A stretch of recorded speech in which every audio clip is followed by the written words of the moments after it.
al día del debate. En unos momentos vamos a ir con todas las noticias, con Ricardo Altable. Vamos a ir, de hecho, con esta noticia del callejero de Sabadell. Lo veían bien, no es un error. Hasta la pasionaria se cae de ese callejero. Pero luego lo vamos a ver. Atención a lo que está pasando con esa huelga del Prat, que ya no se le puede calificar como huelga del Prat. ¿Por qué? Bueno, pues básicamente porque los propios trabajadores están diciendo que no se va a limitar exclusivamente al Prat.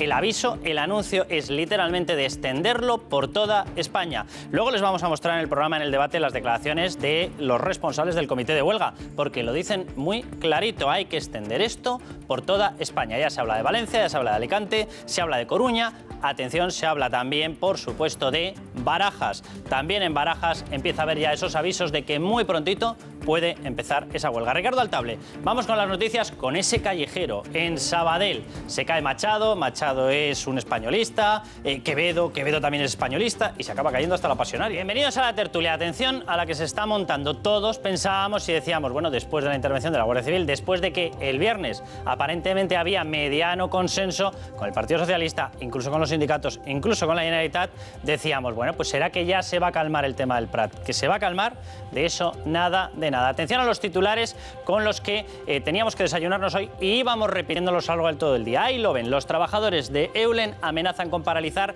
todos los aeropuertos de España. ¿Solamente van a ser ellos? No, les van a respaldar también compañeros de otras empresas. Por eso Alicante, por eso Valencia, por eso Barajas, voy a repetir este último nombre, Barajas empieza a sumarse a esta lista. ¿Qué es lo que está ocurriendo? No lo sabemos, lo vamos a hablar en la tertulia. ¿Qué es lo que está pasando? Ya ha habido determinadas insinuaciones de que esto está politizado. Ayer, Rafael Merino, diputado del Partido Popular, una de las personas precisamente en el Congreso de la Comisión de Interior, decía, esta huelga está politizada, busca otros fines. Bueno, pues se empieza a sumar, pese a que las colas empiezan a desaparecer en el Prat, parece que eso no es suficiente y se va a extender. La huelga se va a extender en plena rampa de salida, ya lo ven, precisamente en la cercanía de los últimos días para ese 1 de octubre, en la cercanía de los sindicatos diciendo que va a haber más jaleo en la calle. En medio de todo eso, huelgas por todas partes en el sector turístico. Les voy a presentar la mesa y vamos a empezar con esta tertulia. Por cierto, va a estar con nosotros también Dolores Ajenjo. Dolores Ajenjo, se acordarán todos ustedes, falta en estos momentos un mes y medio para el nuevo referéndum, si es que definitivamente lo llegan a realizar.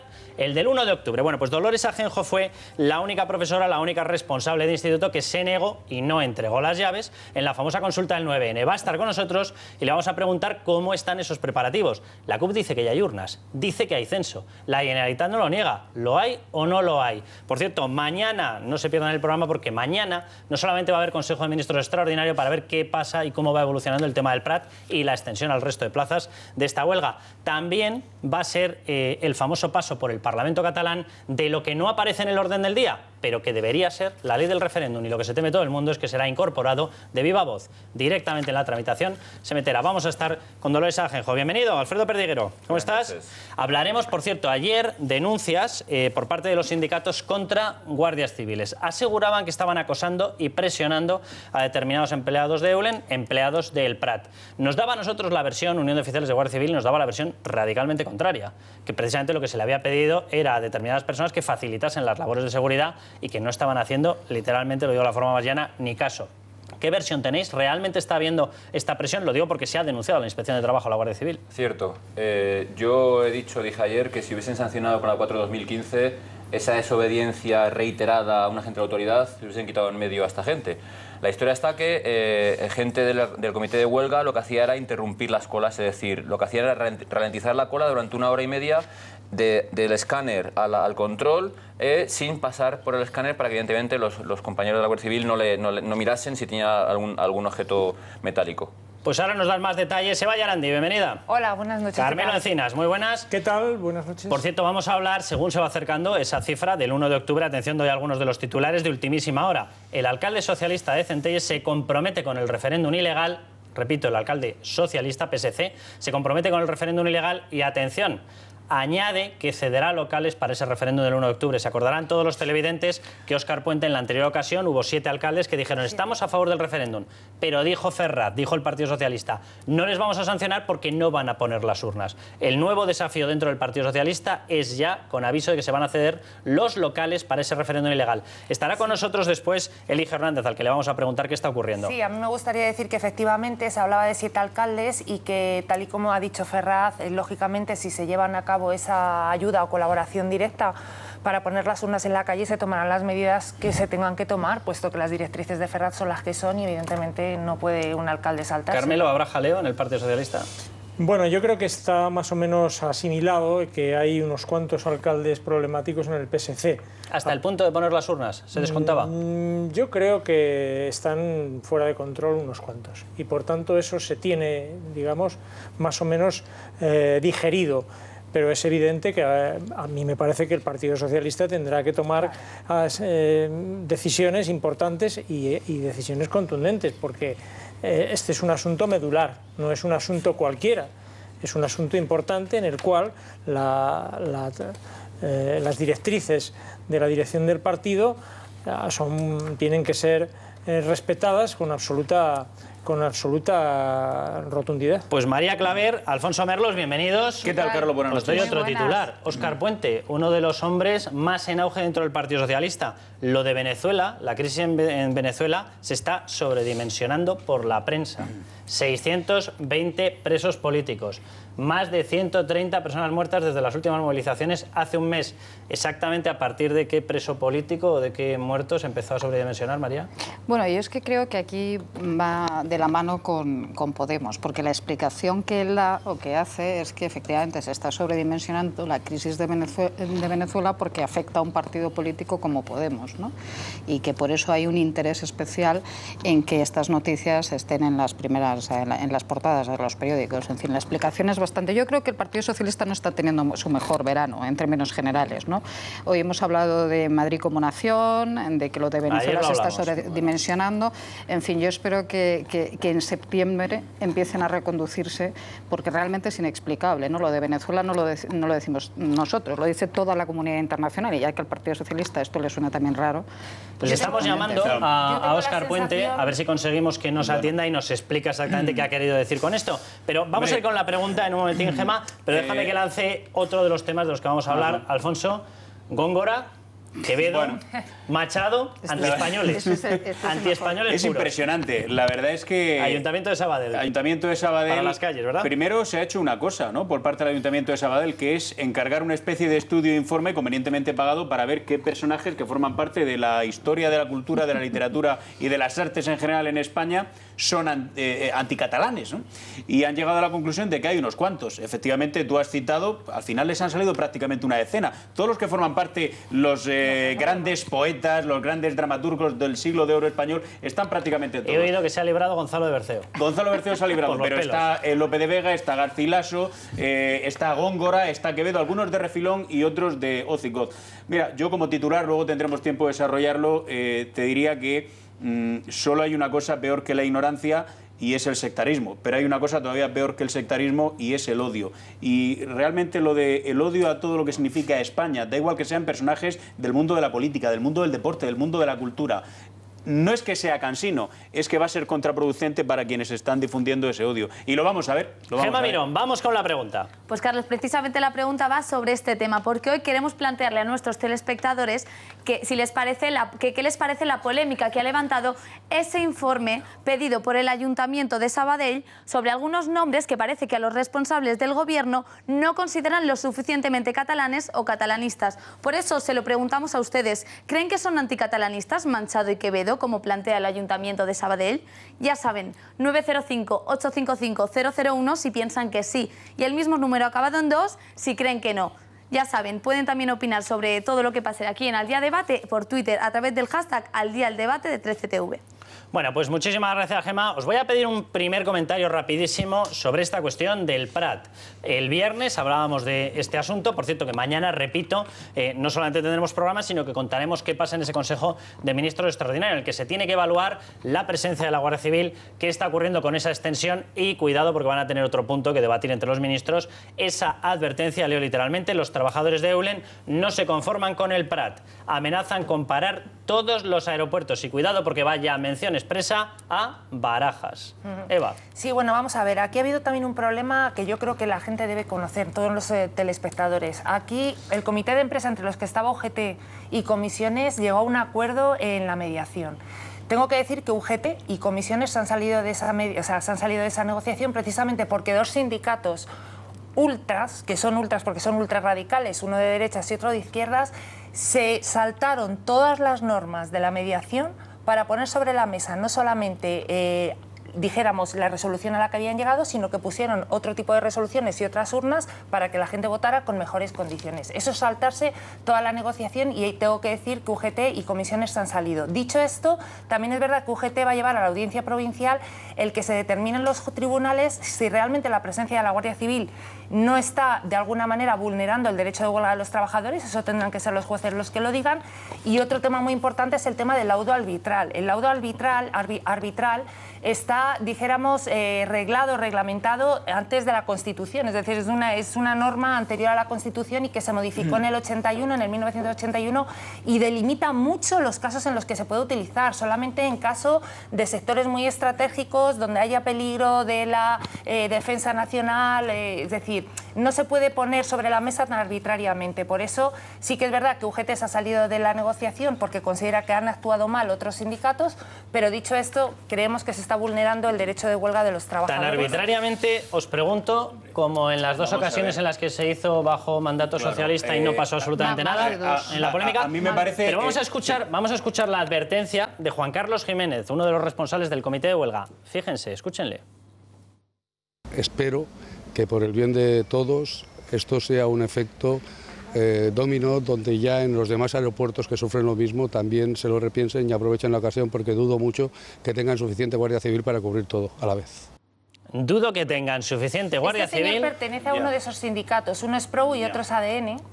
Y uno de los tengo que decir, citabas como radicales. Sí, y tengo que decir que aquí sí que se ve sesgos soberanistas. A ver, cuando se habla de que se está empezando o que se está politizando el problema, es cierto. Es cierto porque cuando vemos justamente el historial de estas personas que han roto con esa negociación, que era una buena negociación, se ha visto que puede tener detrás pues tintes soberanistas importantes y catalanistas y antiespañolistas y que quieran hacer un daño y, dijéramos, apoyar de alguna manera el proceso en el sentido, bueno, hemos visto cómo repartían, efectivamente, claro. A mí me parece que aquí hay dos partes en este problema y que incluso pueden diferenciarse. La primera, ojalá realmente se cuadre el círculo y se llegue a una solución lo antes posible que dé satisfacción a los intereses de los trabajadores, a los intereses de la empresa y a los intereses de los usuarios, por cierto. Va a ser complicado, pero ojalá se llegue y en el menor tiempo posible. Y luego está la cuestión de la seguridad. A mí me parece, y yo lo voy a decir claramente, que hay que quitarse el sombrero ante la actuación de la Guardia Civil. Se les ha llamado para que saquen las castañas del fuego y en cuestión de horas no hay problemas de orden, no hay problemas de seguridad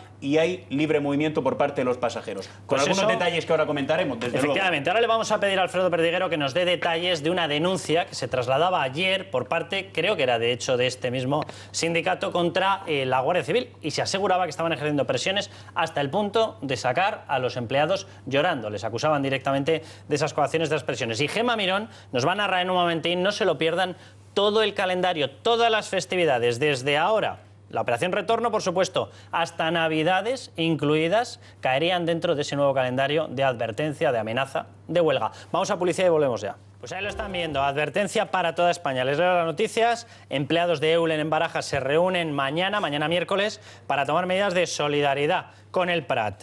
El personal de Prosegur estudia ir a la huelga también en Valencia y Alicante. Les comentábamos el otro día, Coruña y Santiago de Compostela también se sumarían a esos paros. Gemma Mirón, vamos a ver qué días van a ser. En total 25 días, ¿verdad, Gemma? Sí, 25 días las 24 horas, Carlos. Desde aquí, 25 días las 24 horas. Desde aquí hasta las fiestas de Navidad. Sí, sería desde el 15 de septiembre hasta el día 30 de diciembre. Cuéntanoslo. Serían huelgas de 24 horas, pero vamos a verlo porque, como decía Carlos, son fechas complicadas. Son fechas en las que se vuelve de vacaciones, en las que hay puente, en las que hay Navidad, así que vamos a comentarlo. En septiembre, pues en septiembre las huelgas serían prácticamente todos los fines de semana, los viernes y luego la vuelta los domingos. Y en octubre, pues también. ¿Pero qué pasa?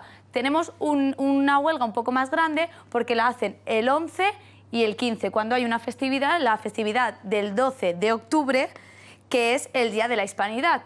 Lo mismo pasa en noviembre. La última semana de octubre tenemos el 30, el 31 y luego vamos al 3 y al 5. En medio, otro festivo, el Día de Todos los Santos, el 1 de noviembre. Todos los puentes, vamos. Todos los puentes, Carlos, sí.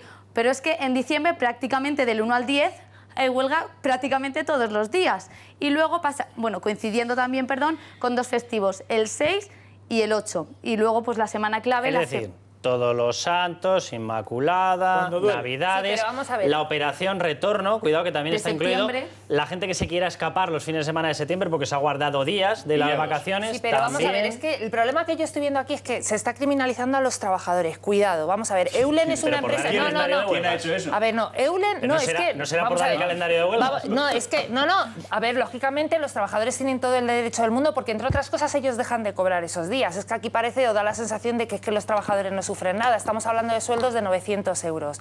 Eulen es una empresa que ha tenido 14 millones de beneficios en el 2016. Eulen es una empresa que bajó el sueldo a los trabajadores subrogados de 1.300 a 900 euros. Luego tienen absoluto derecho, por supuesto, a hacer huelga. Otra cosa es que creo que están siendo manipulados, y lo he dicho antes, en concreto por dos sindicatos, y que yo creo que los trabajadores deberían tener cuidado porque lo pueden perder todo y echar todo al traste. Y esto lo que pone sobre la mesa es la perversión que tiene ese sistema de externalizar lo que yo considero que son servicios esenciales. Tenemos a la Guardia Civil haciendo un servicio esencial, se externaliza para abaratar costes, y pensemos que el abaratamiento de costes solamente puede venir de la bajada de los sueldos de pero los vamos a ver, trabajadores. Eva, Y vamos ahora a se ver. vuelve a llamar a la Guardia Las- Civil para que vuelva a poner solución al Sí, problema. no es que se le Externalizar vuelva no a es la llamar porque solución. no es que se le vuelva a llamar porque se le ha ocurrido al presidente del gobierno tocar el silbato porque ha visto que hay un gran trastorno y una avería importante para los pasajeros en el Prat. Es que es lo que dice la ley, pero unas consideraciones muy básicas. El tema de que Eulen ha tenido beneficios, claro, es que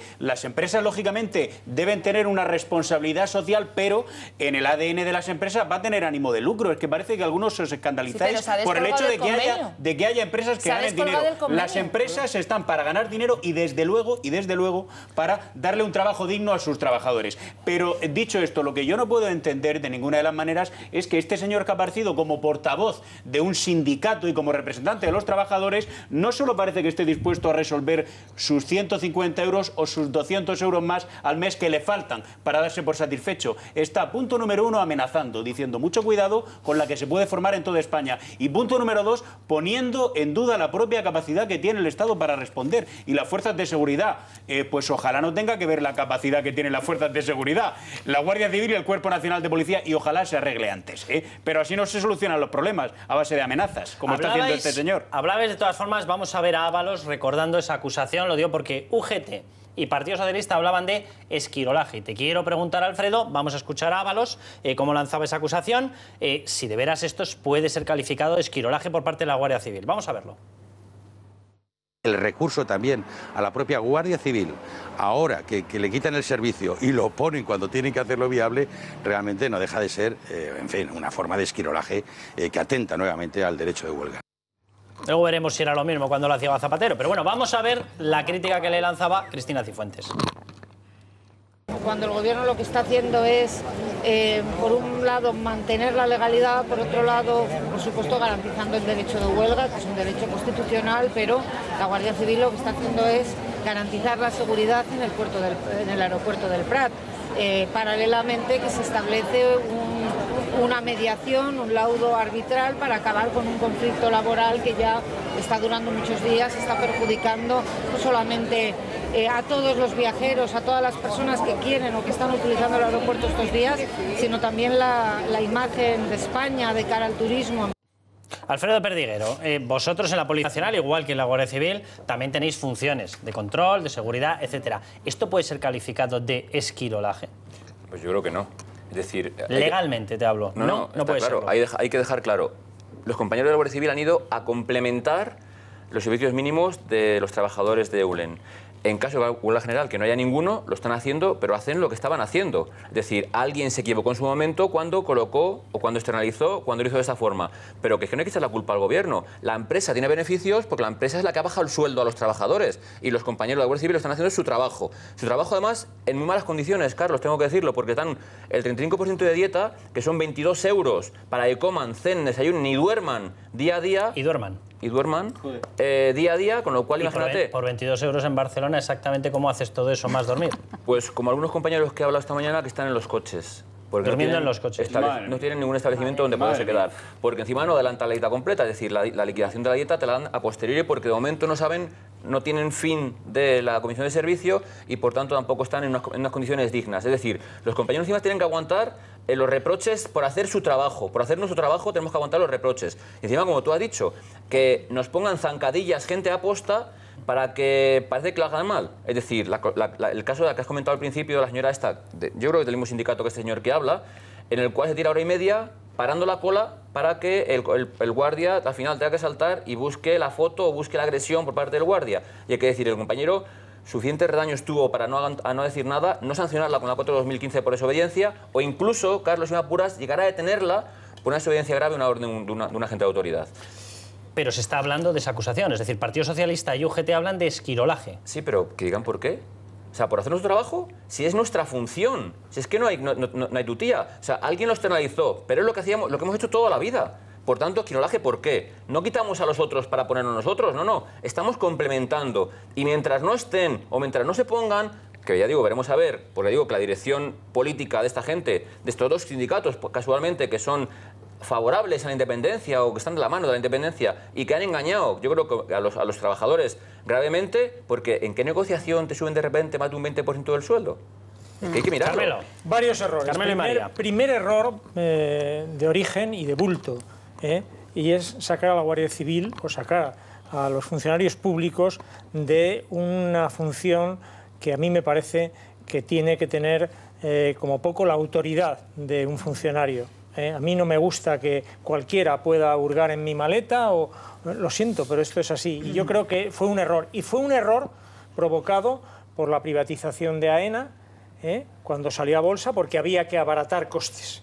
Y efectivamente lo abarataron tanto que realmente a los trabajadores de Eulen les pagaban unos sueldos de miseria, un sueldo de 900 euros. Con lo cual, digamos, teniendo en cuenta que los resultados de Eulen son claramente positivos, o sea, tiene unos beneficios bien abultados y que no he trasladado para nada esa ganancia a los trabajadores a los que paga esos sueldos, pues se tienen bien ganada esta huelga.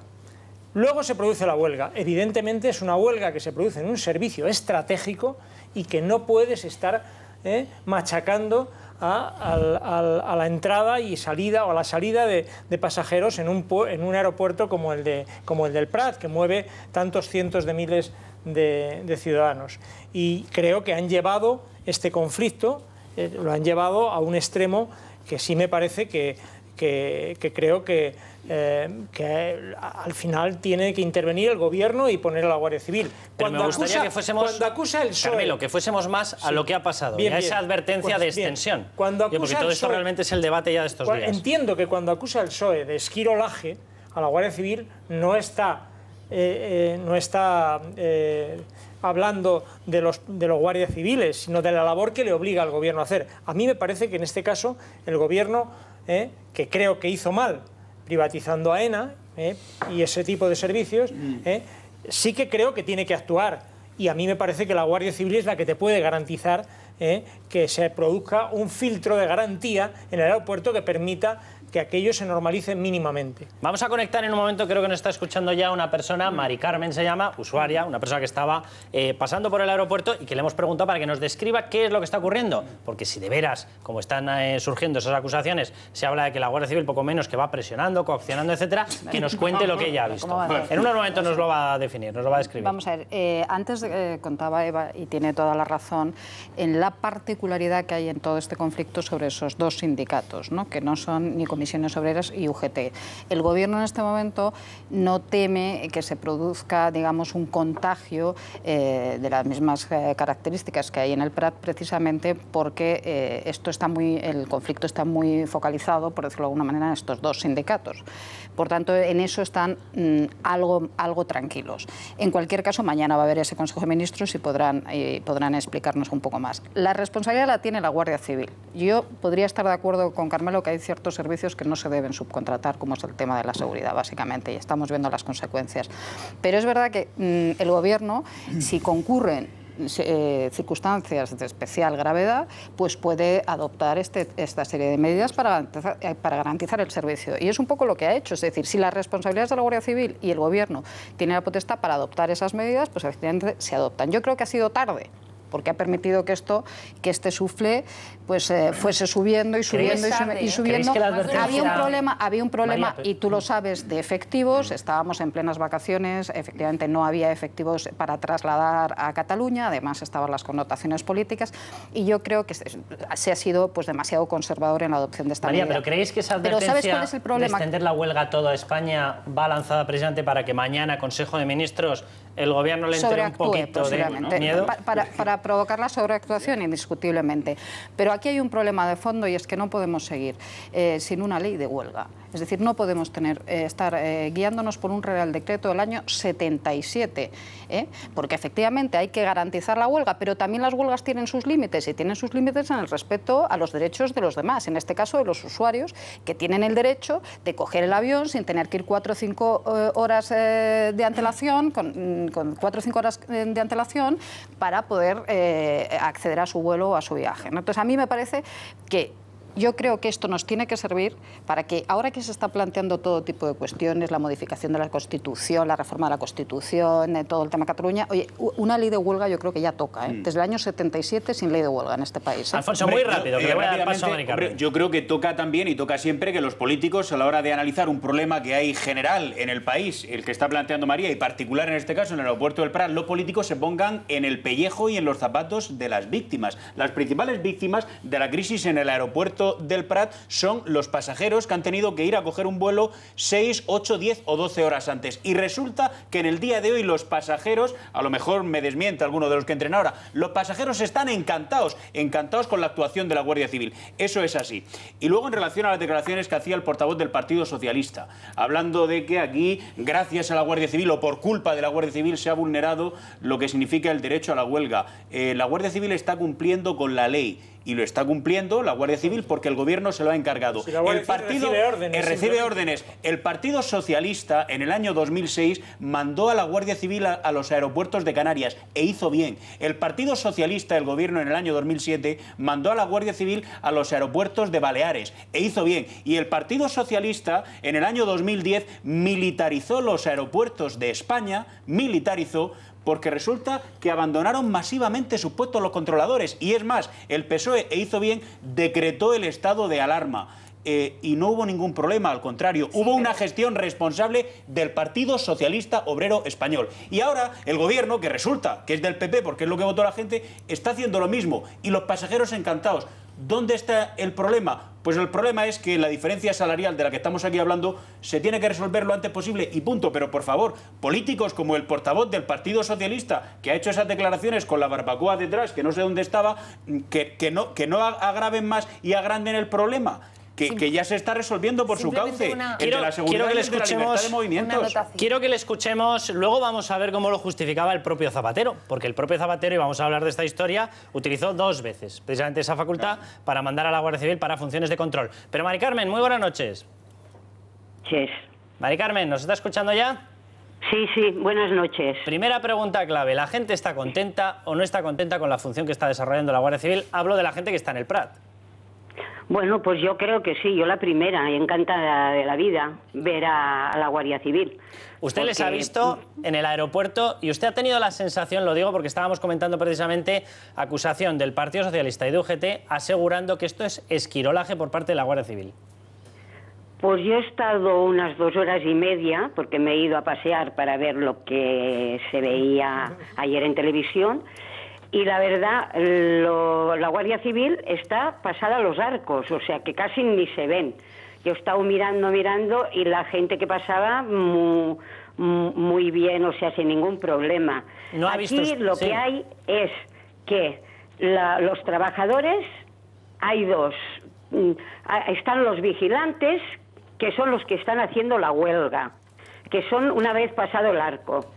Y en cuanto entras a las cintas, que es cuando vas a dejar pasar con el billete, allí están los auxiliares. Estos no están haciendo huelga. O sea, lo dejo bien claro porque además he estado hablando con ellos. Los auxiliares no hacen huelga. Los únicos que hacen huelga son los vigilantes. Y muchos de los que hacen huelga no saben por qué la hacen. Luego le he preguntado por las horas porque como también han comentado que si doblan, que se hacen 20 horas, 16 horas. El horario son 8 horas. Y si hacen alguna más, son horas extras. Y las hacen los que las quieren hacer. Si no, el que no quiere no la hace. Teniendo en cuenta, Mari Carmen, que lo que nos está usted describiendo es que están al otro lado de esos arcos, detectores de metales, sí, pasado etcétera. el arco. Los arcos de seguridad. Sería bastante difícil que la Guardia Civil estuviese desarrollando otro tipo de funciones que fuesen las estrictamente de seguridad. Digo yo, no lo sé. Sí, por supuesto, las de seguridad, porque una vez has pasado el arco, pues a veces pita el arco y si no, pues si lleva algo el bolso que no le gusta, simplemente están haciendo esto. Y no todos, porque en la mayoría de arcos estaban los vigilantes. Es mucha la presencia, porque por las declaraciones que hemos visto de uno de los sindicatos, del portavoz, de hecho, del señor Jiménez, parece que es que hubiese ahí poco menos que un ejército entero de guardias civiles. Que va. ¿Poquitos? Que va. Poquitos. Y en algún arco no había, en el pasillo este del arco cuando pasas, no había ni un guardia civil. Y por fuera no habían guardias civiles, porque a mí me hubiese encantado para poder hablar con ellos. He estado 2 horas y media y no he podido. Y mozos, un grupo que iban 3, 2 que estaban al lado de la comisaría y no había más mozos. O sea que la parte de fuera que le corresponde a la policía catalana, nada. O sea, he contado 5 mozos y he dado vueltas. Carlos, ya me conoces. Le va a hacer una pregunta a María. María Claver. No, quería apuntar esto que está diciendo porque es muy interesante, porque efectivamente el otro día la Generalitat se comprometió a reforzar también la presencia de los Mossos, ¿no? Además de la Guardia Civil. Parece ser que por lo que nos están contando no es verdad. Es decir, al final es la Guardia Civil y no los Mossos los que están antes del control, que es donde tienen que estar. No, la Guardia Civil está una vez pasas el control, claro, y los arcos. Y los Mossos antes. Y los Mossos antes. Mari Carmen, por todo el aeropuerto. Por todo el aeropuerto, la parte de fuera, por donde están las ¿cómo se llama? Las compañías aéreas, ¿no? Pues por ahí fuera, y donde está AENA, en fin. Por dentro está la Guardia Civil una vez pasados los arcos. Muchísimas gracias por esa descripción, Mari Carmen. Bueno, pues... Y mañana pasado volveré a ir. Vale. No puedo... Muchas gracias, Mari Carmen.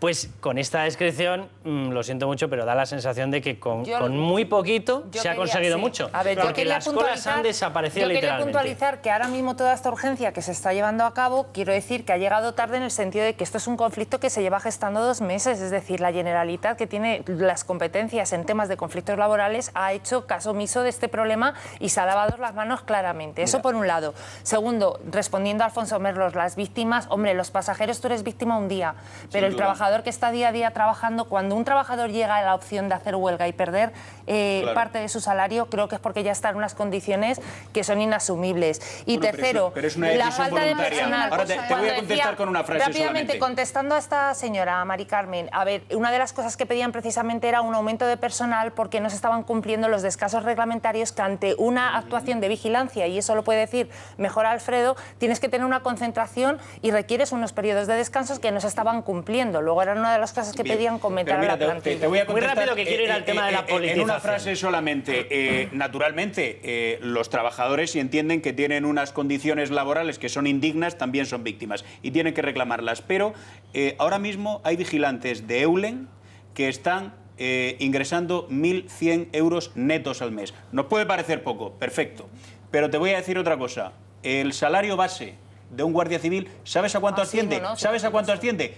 A 1.177 euros al mes. A 1.177 euros al mes. Totalmente. El salario base de un guardia civil. O sea, 77 euros más que lo que están ingresando los vigilantes de Eulen. Gemma Miró, ¿entiendes? No lo justifica. Vamos a esa acusación. Conviene saberlo. Vamos a esa acusación de politización. Mencionaba Eva hace un momento que había tenido una capacidad negociadora la Generalitat y que no se sabía muy bien por decirlo de una manera suave, qué había ocurrido durante todo este tiempo. Hablábamos y comentabais, de hecho, de dónde salían esas acusaciones, Partido Socialista, UGT, de esquirolaje. Bueno, y Alfredo decía que de esquirolaje nada. Cuéntanos, porque ha habido otras ocasiones, Gemma, lo publicaba hoy el diario ABC, en las cuales ha ocurrido exactamente lo mismo. Ahora, la polvareda mediática, ni la mitad ni una cuarta parte.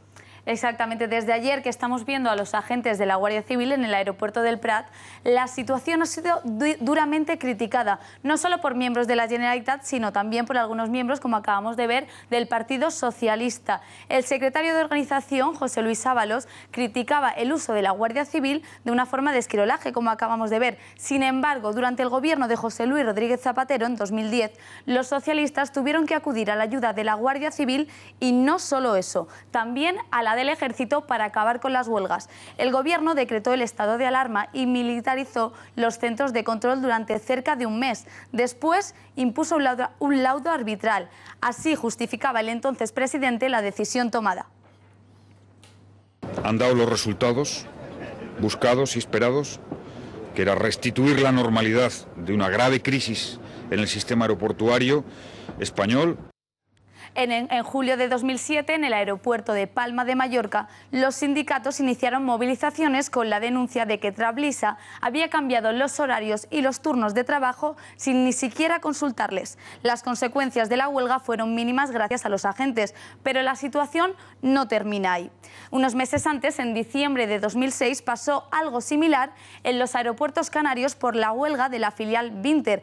En este caso, no solo se necesitó la presencia de la Guardia Civil, Carlos, sino también de la Policía Nacional. Es decir, que fue exactamente lo mismo, que se adoptaron las mismas medidas, que también hubo laudo arbitral.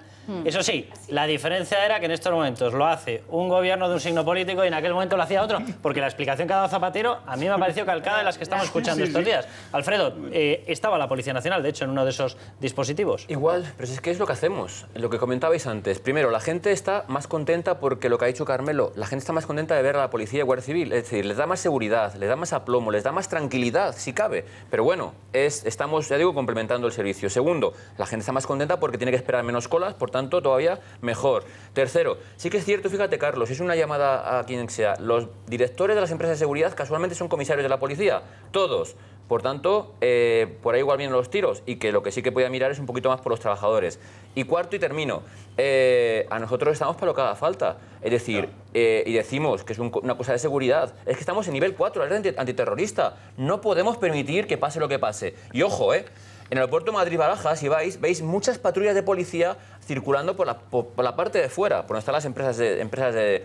Aquí lo que dicen los compañeros es que no hay tantas patrullas de los Mossos dentro del aeropuerto y ni fuera. Claro, o sea, que ojito lo que estamos diciendo, que es que la Generalitat lo está dejando un poco a la buena de Dios, no es mi problema ni quiero mi problema, y lo que quiero es que allá vosotros comáis el marrón, pero que ojo, que de puertas para adentro hasta los arcos de seguridad es competencia de los Mossos de Escuadra, que no nos olvidemos. Por lo que ha descrito Mari Carmen, lo que está haciendo la Guardia Civil es más que nada vigilar al vigilante para que cumpla con su función. Digamos que la presencia de la Guardia Civil tiene el sentido de que cumplan con su trabajo, con los servicios mínimos que de alguna forma se han establecido.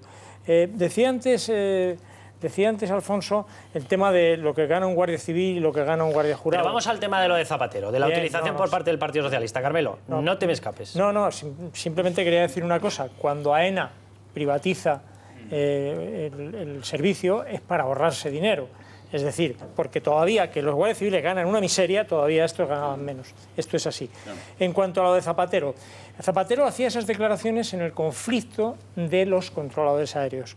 Cualquier controlador aéreo principiante, las declaraciones esas tenían que ver con lo de los controladores aéreos, ¿no? Creo no recordar. solo, a la pena.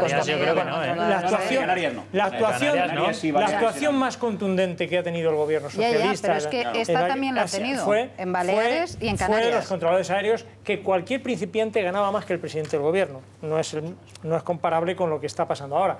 Es verdad que se actuó en Baleares, se actuó en Canarias, y yo lo siento, pero creo que es la manera de actuar de un gobierno cuando se produce un conflicto de esta naturaleza que trasciende, digamos, a la ciudadanía y que además puede crear un problema de seguridad, porque aquí estamos hablando de dos cosas, de un trastorno enorme para la gente y además, que no es moco de pavo, de un problema de seguridad en un momento, bueno, en un momento delicado. Con lo cual, hombre, yo creo que cuando el Partido Socialista, cuando las declaraciones de Ábalos, que no creo que sean las más afortunadas que haya hecho, no, pero también creo que lo que trata de decir no es de acusar a los agentes de la Guardia Civil de esquiroles. No, está actuando, está hablando del gobierno que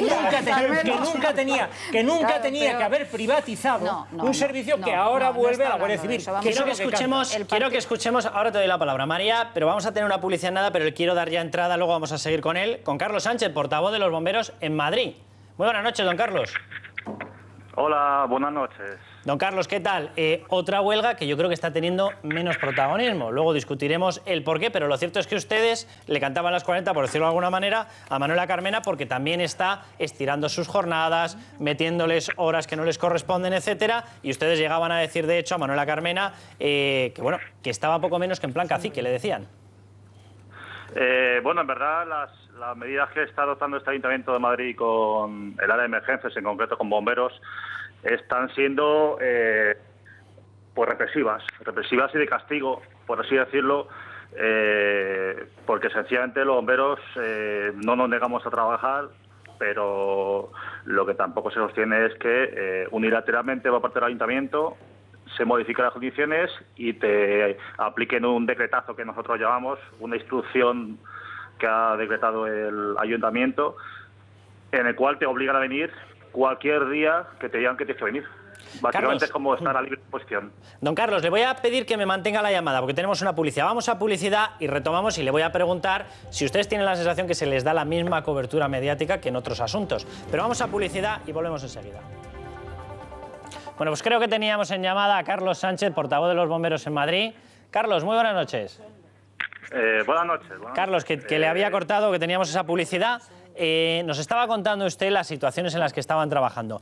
¿Esas situaciones son muy distintas de las que se están denunciando en otras huelgas o son parecidas? Bueno, en verdad nosotros no nos hemos puesto de huelga, nos estamos manifestando y estamos protestando por la medida que ha adoptado el Ayuntamiento realmente, ¿no? Es cierto que se puede parecer a otros colectivos, por ejemplo, Bomberos Málaga, que está también en pie de lucha con su Ayuntamiento, y otros cuerpos de bomberos que también tienen otras problemáticas y les toca pues pelear allá donde estén, ¿no? Sí, es posible que muchas cosas se parezcan. ¿Y les dan a ustedes, Carlos, les dan mucha cobertura mediática? Cobertura médica, bueno, mediática. No mucha. No mucha. Ahora hoy sí que se ha sentido que los medios se han hecho eco de nuestra protesta, ¿no? Con el tema de la fiesta de la Paloma y bueno, un poco las medidas y la protesta que hemos llevado ahí de una forma pacífica, con los vecinos, acompañándonos en el festejo y informándoles de la situación en la que estamos.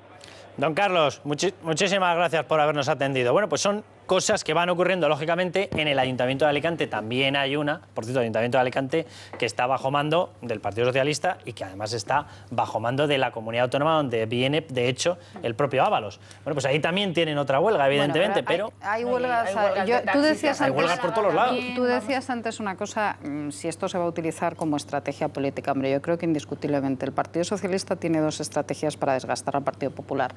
Una, desde luego, es la corrupción, indiscutiblemente. Y van a seguir con el tema de la corrupción mientras sigan abiertos todos los procedimientos que tiene pendientes el Partido Popular. Pero la otra es indiscutiblemente eso que se llama precariedad laboral, que es cierto que España pues, parte del crecimiento lo ha hecho vía ajuste de salarios, y es cierto, pero que estamos en un momento ya bastante diferente al que teníamos hace 4 o 5 años, ¿no? Sin embargo, yo creo que el Partido Socialista va a seguir con esta estrategia. Esta estrategia que decía Mariano Rajoy, ¿no? Es que hay algunos que les conviene que que las cosas sigan yendo mal, ¿no? Para poder tener argumentos políticos, ¿no? Y en esta nueva estrategia yo creo que los sindicatos van a revivir, porque acordaros que los sindicatos, UGT y comisiones, en la época de Zapatero, cuando perdimos nada más y nada menos que 3,5 millones de puestos de trabajo, desaparecieron. y desaparecieron también porque estuvieron inmersos también en algunos casos de corrupción bastante sonados, ¿no? Pero en este conflicto a partir de ahora, del que estábamos hablando, no, ¿dónde eres el tú de el los bomberos desgaste del PP? Que no termino de entender. es que como no has Pues me he escuchado perdido. la pregunta joder, de que te he Carlos, escuchado. te Te he escuchado. Lo que estás pasa es que yo acelerando. no veo, Ya sé que no te veo la gusta. relación Yo ya causa-efecto sé que con no te los gusta, bomberos, que pero es de lo que estábamos permíteme- hablando. no, estábamos Porque hemos hablando- hablado con un bombero. Que No creas que hemos hablado ni con un lechero. Estábamos hablando de huelgas, pero huelgas que tienen más cobertura mediática cuando caen en un lado y de huelgas que no tienen ninguna cobertura mediática cuando caen en otro. Insisto. Pero si es que todavía no hay huelga. Espérate un En momentito, Alicante que ahora sí. llego mi razonamiento a lo que te estoy diciendo. Es decir, entonces estamos viendo que van a resurgir los sindicatos en España y van a volver otra vez a tomar la calle y protagonismo en los medios, no me cabe ninguna duda. Y sobre el hecho que tú estás preguntando, de ¿por qué tiene esto que ver? Pues hombre, que si el ayuntamiento es de Podemos o del Partido Socialista, la cosa tiene bastante menos publicidad, y si hay alguna competencia de por medio del Partido Popular, tiene un poquito más de publicidad. ¿Qué publicidad Si puede te tener? parece Perdona, poco. esto que han hecho hoy Estos los señores bomberos- están doblando turnos, estos ¿eh? señores, lo que tú quieras. No sé Pero si estos lo señores, sabes, estos que es señores una lo que han cosa hecho bastante- hoy, lo que han hecho hoy no ha sido ni siquiera una manifestación, ni siquiera lo que han hecho ha sido Si es sacar que una no hay pancarta ni aprovechando, 10 líneas de- aprovechando ni la 10 atención, líneas. la atención que merece el festejo y todo este asunto de la patrona de los bomberos. Han aprovechado pues para sacar una pancarta. ¿Qué pretendes? ¿Que venga la Deutsche Welle a cubrir, o Radio Tele Luxemburgo a cubrir el conflicto? Por favor. Que las un poquito reivindicaciones de los bomberos organización. en un mes de sequía, como es este, tú sabes que agosto, pero ya lleva muchos años en esto, que es un mes tradicionalmente de mucha sequía informativa. Las reivindicaciones de que los bomberos de Madrid, y además en los periódicos hay secciones también de Madrid, las reivindicaciones de que los bomberos, por ejemplo, en Madrid están doblando turnos, que te debe parecer una cosa absolutamente normal, y que tienen una guerra abierta con la alcaldesa y con su equipo, pues hombre, efectivamente, como son de izquierdas es una cosa menor. Pero Sí, vamos yo a ver, entiendo. están diciendo que los medios de comunicación... María, si fuese Ana Botella, ¿Qué estaríamos... jardín te han montado? después de Alfonso quiero hablar. A ver, por favor, no hace falta que chilléis porque se os oye perfectamente. De hecho, no se os escucha si habláis todos a la vez.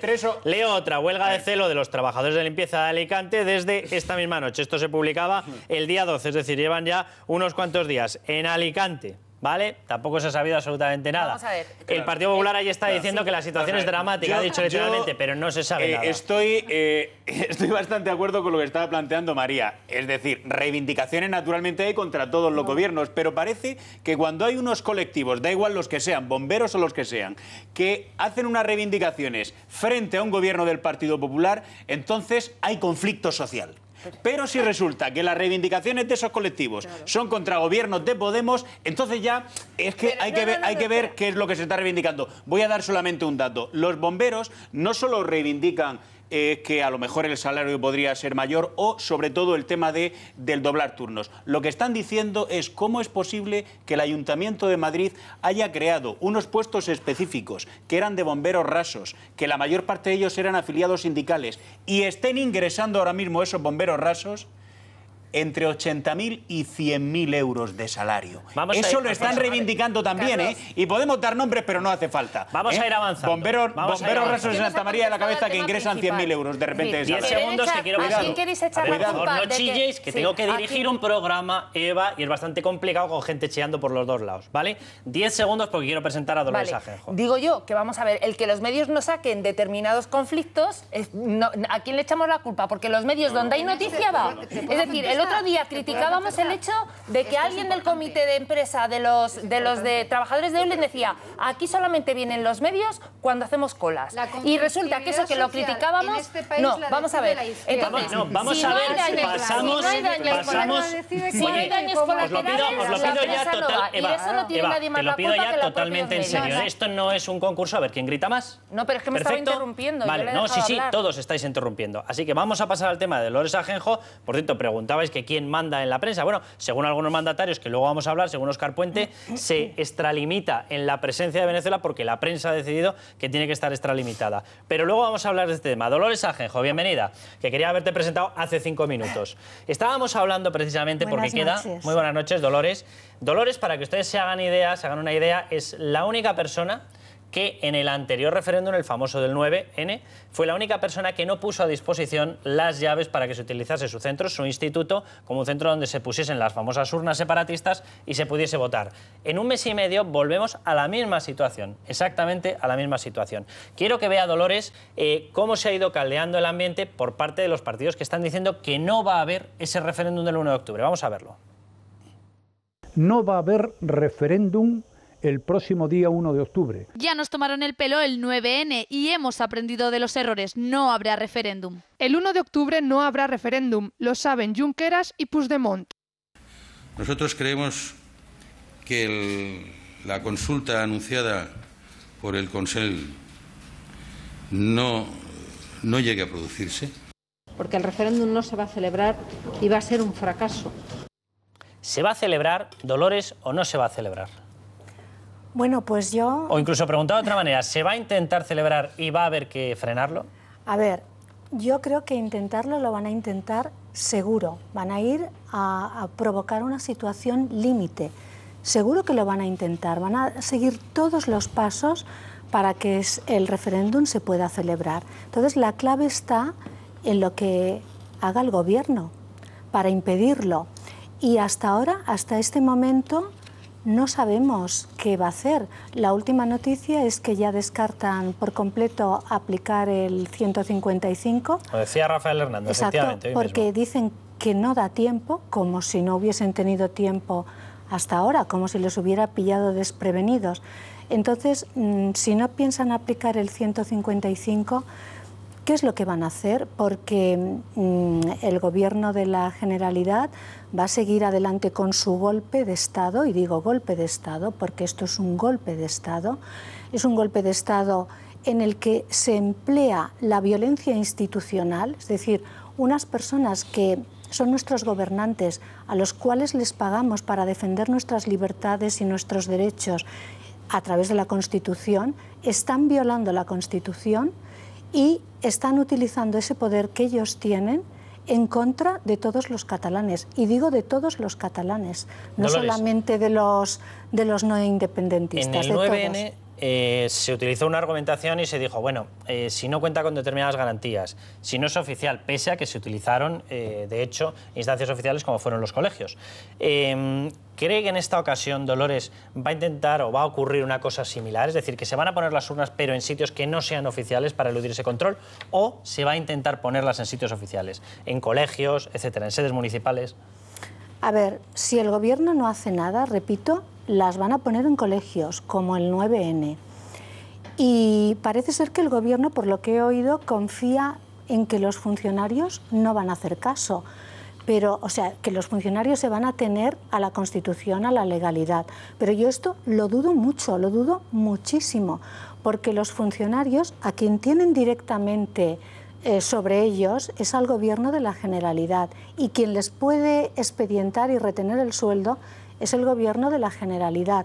Y el Gobierno de Madrid está allí, en Madrid, muy lejos. Exacto, exacto. Además, esta vez, ya lo han dicho, esta vez no van a hacer como en el 9N, que la orden va a ser verbal. No, va a llegar la orden por escrito.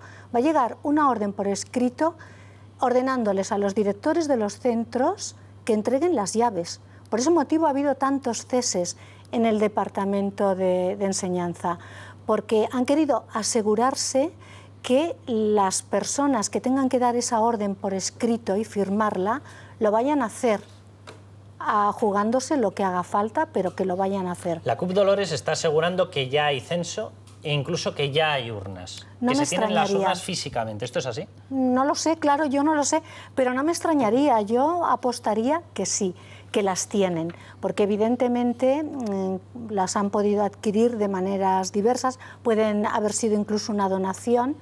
Yo estoy convencida de que las tienen y de que tienen el censo. Leo una noticia, Dolores, hoy mismo, se acordará usted, hubo 7 alcaldes del Partido Socialista que dijeron estamos a favor del referéndum separatista. El Partido Socialista dijo, bueno, no compartimos esa idea, pero como no han dicho que vayan a poner a disposición las urnas, que vayan a favorecer esa votación, no les vamos a sancionar. Bueno, hoy se ha roto ya ese cerco. Surgía la noticia hace un par de horas, el alcalde socialista de Centelles se compromete con el referéndum ilegal y y cederá locales para el 1 de octubre. Es decir, da un paso más allá y pone instalaciones, dependencias municipales a disposición precisamente para que se pueda desarrollar ese referéndum. Estamos intentando contactar con algunos de ellos porque ahí de hecho está el alcalde, Miquel Arisa, está el concejal que ha firmado, Josep Arisa, a ver si conseguimos contactar con alguno de ellos y que nos digan si está habiendo reacción o no está habiendo reacción por parte del Partido Socialista. ¿Qué os parece? Bueno, yo ya lo he dicho antes al principio, lo hemos comentado al introducir. Estoy totalmente de acuerdo en que va a haber unas coacciones brutales con el tema de los funcionarios en Cataluña y que yo creo que las urnas, tengo la sensación de que van a intentar salir por todos los medios. Y en cuanto a lo de los alcaldes socialistas, bajo mi punto de vista sí. O sea, yo es que creo que ya no puede el gobierno de España soportar una actuación como la que pasó el 9 de noviembre. Lo que pasa que tengo la sensación, o quizá, lógicamente, a lo mejor tengo una estrategia que además yo creo que el Partido Socialista en esa estrategia debería apoyarla absolutamente al gobierno. Tengo una estrategia que no quiera decir, no quiera delatar y no quiera dar ningún tipo de pista de lo que puede estar pasando. Pero desde luego, si se llegan a ver las urnas en la calle, yo creo que va a ser un golpe muy bajo para el gobierno de España y para todos los españoles, bajo mi punto de vista. Las urnas físicamente o tienen que estar ya en Cataluña o de aquí al 1 de octubre estarán en Cataluña. ¿Por dónde habrán llegado? Pues tal vez por el puerto de Barcelona, no lo sé. ¿Dónde estarán? ¿En alguna nave de algún polígono industrial de Barcelona? Tal vez. ¿En alguna legación diplomática? Tal vez. Ha habido alguna de ellas y algún cónsul honorario que ya ha tenido que salir haciendo declaraciones en el sentido de que él no tenía en sus dependencias ningún tipo de urnas. Por lo tanto, cuidado. Y segundo, por supuesto que si finalmente se colocan esas urnas y si hay un amago de votación o una votación durante unos minutos o unas horas, habrá responsabilidad de quienes han producido ese acto ilegal. Pero el gobierno, si efectivamente no actúa, por dejación tendrá su propia responsabilidad. Es decir, el gobierno de Mariano Rajoy y del Partido Popular no es que tengan el derecho a intervenir en ese proceso, es que tienen la obligación. Y por lo tanto, es verdad que no han explicitado cuál va a ser la fórmula de la respuesta. Y tal vez esa sea, no sé si es una maniobra o una estrategia inteligente, no lo han hecho, pero que tendrán que hacerlo el 1 de octubre sin ningún género de dudas. Y desde luego, quienes llevan al menos un año, o 2, o 3 en este proceso independentista y con la idea de colocar urnas el 1 de octubre, ¿qué pensamos que van a hacer esa mañana? ¿Se van a quedar en su casa leyendo el periódico, tomando un café con churros? ¿Van a llevar a los niños a hacer deporte? Por supuesto que lo van a intentar, sin ninguna duda. Carmelo María, os doy más información del periódico OK Diario que ha sacado esa noticia del alcalde socialista de Centelles, que se compromete literalmente a ceder los locales para el referéndum. Según la versión que están dando desde el consistorio, no ha habido llamada de la dirección del PSC durante todo este tiempo, que no ha habido. Pues yo creo que eso dicen ellos. Yo creo que la habrá. Era necesaria la llamada. Yo creo que la habrá. Y damos la posibilidad a esos ciudadanos que quieran que vayan a votar. Han señalado desde el ayuntamiento. Yo creo que el mandato... Si me permite intervenir, yo creo que realmente el gobierno tendría que parar esto antes de que llegara el 1 de octubre. Es decir, no se puede esperar a que llegue el 1 de octubre para intentar retirar urnas o porque habrá altercados, habrá resistencia. Esto debería pararse ya, sí, pero si ya me permites, mismo. Si me permites... Hay unas personas que son las que están dando las órdenes. Pues a por estas personas es a por las que hay que ir. Yo creo que ya debería haber inhabilitaciones, ya mismo. Yo creo nos que sentimos desprotegidos los catalanes, si nos sentimos desprotegidos. Cada uno tendrá, esto es como la selección de fútbol, ¿no? Cada uno tendrá una estrategia en la cabeza de lo que hay que hacer para frenar esto. Y a mí me parece que el gobierno tendrá la suya y la tendrá bien estudiada. Y creo que si no lo explicita, antes lo comentaba Alfonso, a mí me parece que hace bien. Yo creo que no hay que explicitar nada. Lo que hay que hacer es actuar en el momento mejor. ¿Para qué? ¿Contra qué? Pues contra la logística. Un referéndum necesita censo. Un censo fiable, no un censo, no una relación, no. Necesita un censo fiable, porque si no haces el ridículo. Necesitas unas urnas que estarán en algún sitio, sí, pero claro, no las vas a intervenir el 15 de agosto. Hay que intervenirlas en los días previos, evidentemente, para que no haya capacidad de reposición. Necesitas un espacio, el tema de los colegios, si no es en los colegios, en los ayuntamientos, a ver, y hay que actuar con los funcionarios que tienen que ceder esos espacios y a los que hay que comprometer. Se necesitan comités electorales. hay que formar unos comités electorales que den alguna garantía de rigor a esa consulta, porque si no también hacen el ridículo, que es su principal amenaza. Y se necesitan vigilantes. Los Mossos de Escuadra tienen que estar desplegados para garantizar una consulta. Tú tienes que tener también garantizada la seguridad. Toda esa logística, sí, un momento, pero claro, pero lógicamente los Mossos de Escuadra al final dependen del Ministerio del Interior, no hay que olvidarse. Sí, pero si reciben una orden escrita sí, pero pueden recibir otra del Ministerio del Interior. Quiero decir, hay que actuar contra una logística que impida el celebrar este referéndum, porque lo que no puede hacer el gobierno es darle ningún tipo de munición a esta gente, porque es lo que le voy a dar la razón a nuestra interlocutora, es que ellos van a intentar llegar al límite. Ellos saben yo creo que saben que no va a haber referéndum, pero sí quieren llevar al límite la situación para marcar un hito.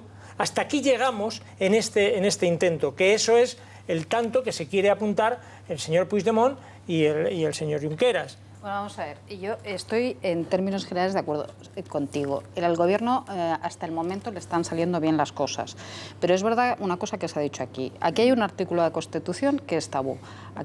Los mismos que redactaron la Constitución reconocían que ese artículo no se iba a aplicar nunca, que es el 155. En el año 2015 el gobierno hace una reforma del Constitucional ya con la vista puesta precisamente en lo que iba a pasar en Cataluña, para que fuese el Constitucional el que aplicase de una forma encubierta ese artículo 155. Y es lo que se está produciendo, es decir, son los tribunales los que están en este momento acotando la vía independentista.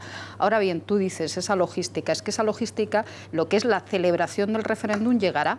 Y el gobierno tendrá que tomar decisiones en ese momento. Y si efectivamente ese referéndum, preparado un plan efectivo, eficaz y contundente. Ese referéndum se llega a celebrar, será un fracaso del gobierno, claro que sí.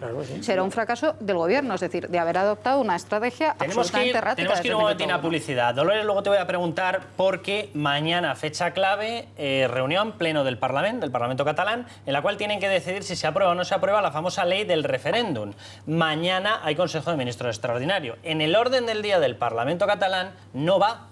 Algunos medios están diciendo que va escondido. Veremos qué pasa mañana. Consejo de Ministros extraordinario del Gobierno, el Gobierno de España, y a la vez este pleno del Parlamento. Vamos a publicidad y volvemos ya.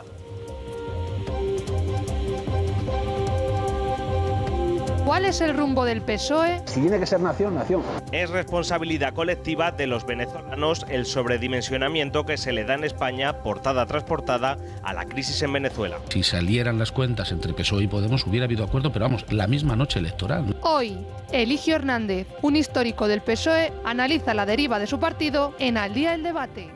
Le voy a dar la bienvenida a Pedro Corral. Pedro, bienvenido. ¿Cómo estás, Carlos? ¿Y por qué está Pedro? Bueno, yo les leo el titular y luego cada uno ya que piense lo que quiera, porque es que hay noticias que casi se niega uno incluso a comentarlas. Bueno, Machado, Quevedo, Góngora, tachados de anticatalanistas, de españolistas, de promotores. A uno le han dicho que era promotor de una radicalidad castellana. No sabía yo que existía eso, pero bueno. Al bueno Antonio Machado. En Sabadell, ¿verdad, Pedro? Bueno, la verdad es que uno no sabe por dónde empezar, ¿no? Cuando ves la lista y lo que se ha publicado en los medios sobre ese informe, bueno, pues supera con creces lo que vimos ya aquí en Madrid cuando aquella intención de hacer una purga ideológica de 300 calles de Madrid, en las que además parece que es una pequeña vendetta de lo de aquí, porque aquí caían Pla, caía Dalí, caía Miura, caía Jacinto Benavente, Manolete, ¿verdad? Bueno, pues es un poco la repetición de la historia. Se encarga un informe externo y un señor pues ahí deja su huella, su profunda huella. Y hay una cosa que a mí me ha llamado la atención, que es, se ha hablado de españofobia y de antiespañolista. Lo que es profundamente anticatalanista y absolutamente catalanófobo. ¿Por qué? Pues, por ejemplo, Antonio Machado, Campos de Castilla, está absolutamente inspirado en Himno Ibérico de Joan Maragall. Pero vamos a ver, es que esto es más complejo que negro o blanco, ¿no? Aquí hay muchos grises. En la historia de España hay muchos grises. Maragall admira Campos de Castilla y Soledades de de Antonio Machado, se reconoce en ese cantor de lo castellano, ¿verdad?, de la centralidad castellana. Como sigas diciéndolo, un Pedro, poeta, le van a quitar posiblemente todos los el mayor reconocimientos. poeta catalán contemporáneo, ¿no?, Joan Maragall, ¿no? Bueno, pues eso es la ignorancia, el atrevimiento, ¿verdad? La ignorancia siempre es atrevida, que se ha vuelto a repetir en este Pedro, caso. el alcalde de Sabadell ha contestado con un tuit, esto está muy de moda ahora, con 3 palabras: Machado se queda. Claro, y cualquiera diría, ¿y todos los demás? ¿Qué les pasa? Claro, bueno, es que... Claro, porque el que estaba saliendo en medios en ese momento era Machado, y dices, pero si están por detrás, Quevedo, está Góngora, están todos. Pero claro, están Góngora, Quevedo. La cuestión es que ellos también forman parte del acervo cultural de los catalanes. ¿Y por qué? Porque son parte del acervo cultural universal. Es que ya no es que sean españoles, es que son absolutamente universales. Esto es como castigar a Gabriel García Márquez porque no escribió en catalán, o prohibir a Mario Vargas Llosa o a Nicolás Guillén porque no escriben no escribieron en catalán, ¿no? El alcalde ha dejado claro, ha dicho, lo que es necesario es eliminar del nomenclátor los nombres de los fascistas. Frase suya. Bueno, no sabemos quiénes son. No sé a cuál de estos autores fascistas. estaba refiriendo con ese nombre. Mira, en Madrid han quitado la calle Crucero Baleares. La han cambiado por un barco curioso, es el Sinaya, que es verdad que llevó refugiados republicanos a México, pero se convirtió luego en un hospital militar nazi de los alemanes en la Segunda Guerra Mundial. Los vallecanos han de saber, en Puente de Vallecas, que ahora van a tener una calle con un barco nazi en su callejero, en vez de un barco como el Crucero Baleares, en el que murieron 800 compatriotas en un hecho de guerra, muchos de ellos reclutas forzosos, reclutados por los franquistas, en la que es, por cierto, la mayor victoria naval republicana en toda la guerra civil. En fin, es todo, cuando entras en el disparate ya no sabes por dónde salir. Vamos, yo, bueno, buenas noches, Pedro. Sí que quería decir que, bueno, hasta qué punto llega el tema este, ¿no?, el ridículo que están haciendo. El señor al que le han encargado este informe, que es un señor que se llama Josep Abad, es un historiador, pues precisamente no se caracteriza por su imparcialidad a la hora de contar la historia. De hecho, considera que los catalanes son tratados como colonos de los españoles. Es una de las frases que él acuña. Y, bueno, pues de alguna manera, por decir algo para que la gente lo sepa, es el presidente de una plataforma que lo que hace es defender una lengua muy reducida en una zona, en una comarca muy reducida, pero que siempre se ha considerado totalmente catalanista y totalmente secesionista y antiespañolista. Por lo tanto, cuando desde un ayuntamiento se le manda a hacer un informe a una persona con esa historial, dijéramos, evidentemente es que ya estás buscando y ya vas orientado a lo que lo quieres. Y por último, la mezcla que han hecho de querer aplicar, por un lado, en esa nomenclatura, querer sacar lo que dentro de la memoria histórica podían ser nombres adheridos a la historia franquista, con el tema catalanista han hecho ahí una mezcla absoluta, y yo no sé al final lo que va a salir de ahí, ¿no? Está Agustina de Aragón, está la calle Bailén, todo porque son estereotipos españolistas surgidos en la Guerra de la Independencia. Yo hoy me he metido en el callejero de Sabadell y, curiosamente, el callejero de Sabadell tiene el carrer del Bruc. Claro. El Bruc es la primera derrota de los franceses en campo abierto en la Guerra de la Independencia. El arquetipo, el tambor del Bruc, el jovencito que con el tambor asustó a las tropas francesas. Bueno, es que no las asustó una vez, las asustó 2 veces, el 6 de junio de 1808 y el 14 de junio de 1808, porque hubo 2 batallas del Bruc, que forman parte también de la historia de Cataluña y de España. Ese carrer del Bruc, si quitas Bailén y Agustina de Aragón, van a quitar también el tambor del Bruc, van a quitar el carrer del Bruc. Dolores, quiero preguntarse, ahora te doy la palabra a Alfonso, pero voy a dar la lista de algunos de los que aparecen como modelo cultural franquista. Goya, Calderón, aparece Larra, aparece Góngora, aparece Garcilaso. Esto es el modelo cultural franquista. Lo siento, pero es que de verdad que es que me entra la risa. Dolores, ¿qué ambiente se está viviendo para que esto haya un ayuntamiento que lo encarga? Hay un ayuntamiento que lo presente. Hay un ayuntamiento que lo paga, que se vanaglorie de hacerlo. Evitamos que lo pagara el famoso informe de la Cátedra de Memoria Histórica, del que te acordarás, Carlos. Sí, sí. Por lo menos los madrileños no pagaron aquel disparate. Bueno, pues yo lo que creo es que esto, en lugar de una ley de memoria histórica, es una ley de borrado histórico de todo lo que tenga que ver con España. Yo sí que pienso que es una muestra muy, muy clara y total de hispanofobia. Y además, fíjense que la mayoría de ellos son escritores. Bueno, está Goya también, pero la mayoría son escritores. Y va relacionado con la aversión a la lengua española. Piensen que esto es la consecuencia lógica. ¿Qué nos podíamos esperar? Cuando, por ejemplo, en la enseñanza no hay tiempo para hablar de ninguno de estos escritores. No se puede hablar de Góngora, no se puede hablar de Garcilaso, no se puede hablar de ningún escritor español porque no hay tiempo. 2 horas de clase en la ESO, en primaria y 3 horas en la ESO. La literatura española pues no se explica y bueno, ya este ninguneo viene de lejos y ahora ha tenido su culminación con esto y no es raro porque además el señor Abad, el que ha hecho este informe, es el presidente de la Plataforma por la Lengua. La Plataforma por la Lengua es la Plataforma por la Lengua Catalana, que ya no le ponen ni nombre detrás, porque lengua solo hay una en Cataluña, porque para ellos lengua solo puede haber una. De la lengua de la comarca del Vallés Occidental. Espera, se cuestiona, que vamos para bingo. No, se pero cuestiona, es la lengua catalana, la plataforma es del Vallés Occidental. A Francisco Pizarro se cuestiona que se hable del 2 de mayo, de Numancia, de Covadonga, de Bailén, de Agustina de Aragón, que lo mencionabais. Se dice que hay una sobrerepresentación de montañas, ríos, pantanos y ciudades castellanas. Que hay una sobrerepresentación, que por lo visto no hay que saberlo. Mira, se puede ser... Y de paso ya de refilón ya cargan también contra la Virgen de la Almudena, la Macarena o la Virgen de la Paloma. Claro, lo que ocurre es que, claro, usted está pronunciándose aquí, don Pedro, como un libro abierto, como una auténtica enciclopedia, dando determinados datos y referencias sobre batallas históricas, y yo creo que uno de los problemas aquí que estaba subrayando Dolores es el problema del sistema educativo. Es decir, en Sabadell primero hay un gobierno que es de Esquerra Republicana, de CUP y de Podemos, que es un gobierno, pues a priori, separatista o antisistema, etcétera. Ese podría ser un problema, pero para mí el problema fundamental es el desconocimiento que hay sobre cuestiones básicas de la historia de España y de Cataluña.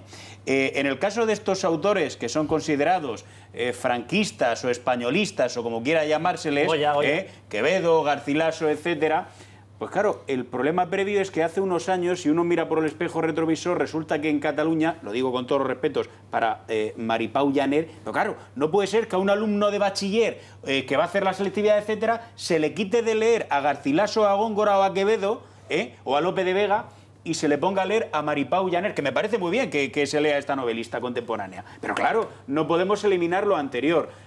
Para mí es una cuestión fundamental que tiene que ver con la dejación que ha hecho el propio Estado hablo, y los distintos gobiernos de España en relación a lo que ha sido el sistema educativo en Cataluña. Mira, y de aquellos polvos vienen estos lodos, que son muy diversos. Un problema más gordo todavía es el absoluto desprecio a la cultura que significa un informe de este tipo.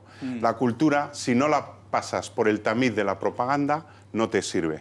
Es que es confundir lo que es adoctrinamiento, lo que es la divulgación de consignas y de dogmas políticos con cultura. Mira, es que no tiene nada que ver. Es que Goya no puede transmitir un dogma político. Goya es absoluta libertad, un desenfreno de libertad, de denuncia de la injusticia.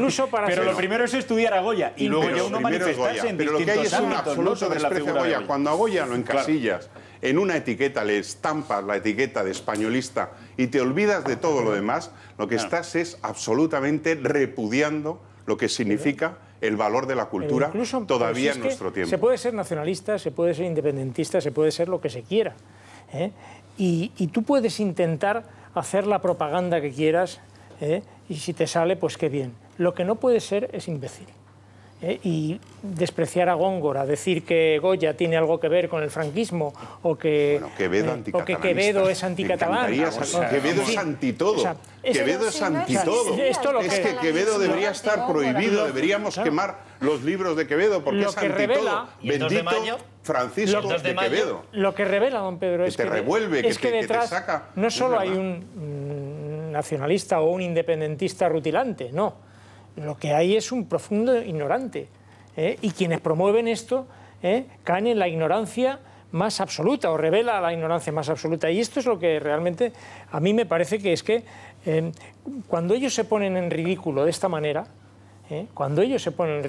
yo creo que la ciudadanía tiene que ver. Y las reacciones. Tiene que ver que esto, de mucha sensatez, esto no es cualquier broma. O sea, estás hablando de nada menos que de Antonio Machado, por favor. Machado cruza la frontera al exilio con miles de catalanes que huyen del avance de las tropas franquistas. Este señor es anticatalanista, de verdad. Cuando comparte el dolor y el sufrimiento de miles de catalanes que salen al exilio por la frontera. Vamos a ver, o sea, de verdad, seamos serios. Este señor Abad, con perdón, me gustaría conocerle y tener un larguísimo debate con él, pero es que debería tener un poco de seriedad. Pero la base de esto es Dejadme que le quiero despedir a Dolores Ajenjo y le quiero dar entrada a Eligio Hernández. Muchísimas gracias por haber estado con nosotros, Dolores. Muchísimas gracias. Veremos y contactaremos contigo después de ese 1 de octubre a ver qué es lo que ha pasado, a ver si de veras ha habido o no ha habido. Miedo me da. Muchas gracias por haber estado con nosotros. Le voy a dar entrada a Eligio porque quiero que retomemos un tema que no hemos comentado suficiente y quiero que veamos porque yo creo que tiene conexión precisamente con unas declaraciones de ayer, uno de los máximos responsables del Partido Socialista de Madrid, que decía que Madrid también era nación. Bueno, pues dentro de esas declaraciones, atención, porque hoy tenemos a Óscar Puente también hablando, y cuidado porque también tiene algunas declaraciones en las cuales, bueno, pues no empezamos a saber muy bien qué es lo que se está diciendo. En este caso, atención, sobre el tema precisamente de Venezuela. Atención, y quiero que se siente ya con nosotros Eligio Hernández. Fíjense. Pero si hacemos una constitución, si conseguimos reformarla en el sentido de Estado federal, pues Madrid tiene que ser una entidad más de este nuevo Estado. Llamémosle, si tiene que ser nación, nación. Y si es plurinacional el Estado, que defendemos que lo es, pues sea una nación dentro del Estado español. Es que no debe asustarnos el primer acto de pre-campaña, además aquí en Madrid. Bueno, pues esta era la afirmación y, por cierto, esto era en Madrid. Hablando de que Madrid era nación, Pedro me está mirando, Pedro Corral, con una cara... no sé si estabas de vacaciones o si estabas volviendo. Un enorme respeto por José Manuel Franco. Dejadme que cite la otra noticia, aparte de lo que vamos a comentar de las declaraciones de Óscar Puente sobre el tema venezolano. Pero el alcalde socialista de Eligio, bienvenido, muchísimas gracias por estar con nosotros. El alcalde socialista de Centelles, que lo comentábamos ya antes, se compromete con el referéndum ilegal y además se compromete también a ceder locales para que se pueda desarrollar ese referéndum del 1 de octubre. Eligio, ¿qué está pasando con el Partido Socialista? ¿Madrid es una nación? Bueno, lamentablemente se ha hecho realidad lo que escribió, creo que fue en el año 2013, un escritor muy conocido, diciendo que el PSOE está sumido en un caos intelectual. Es decir, ahora ese señor es que va en contra del partido, en contra de lo que se ha establecido en el Congreso, en el 19 Congreso.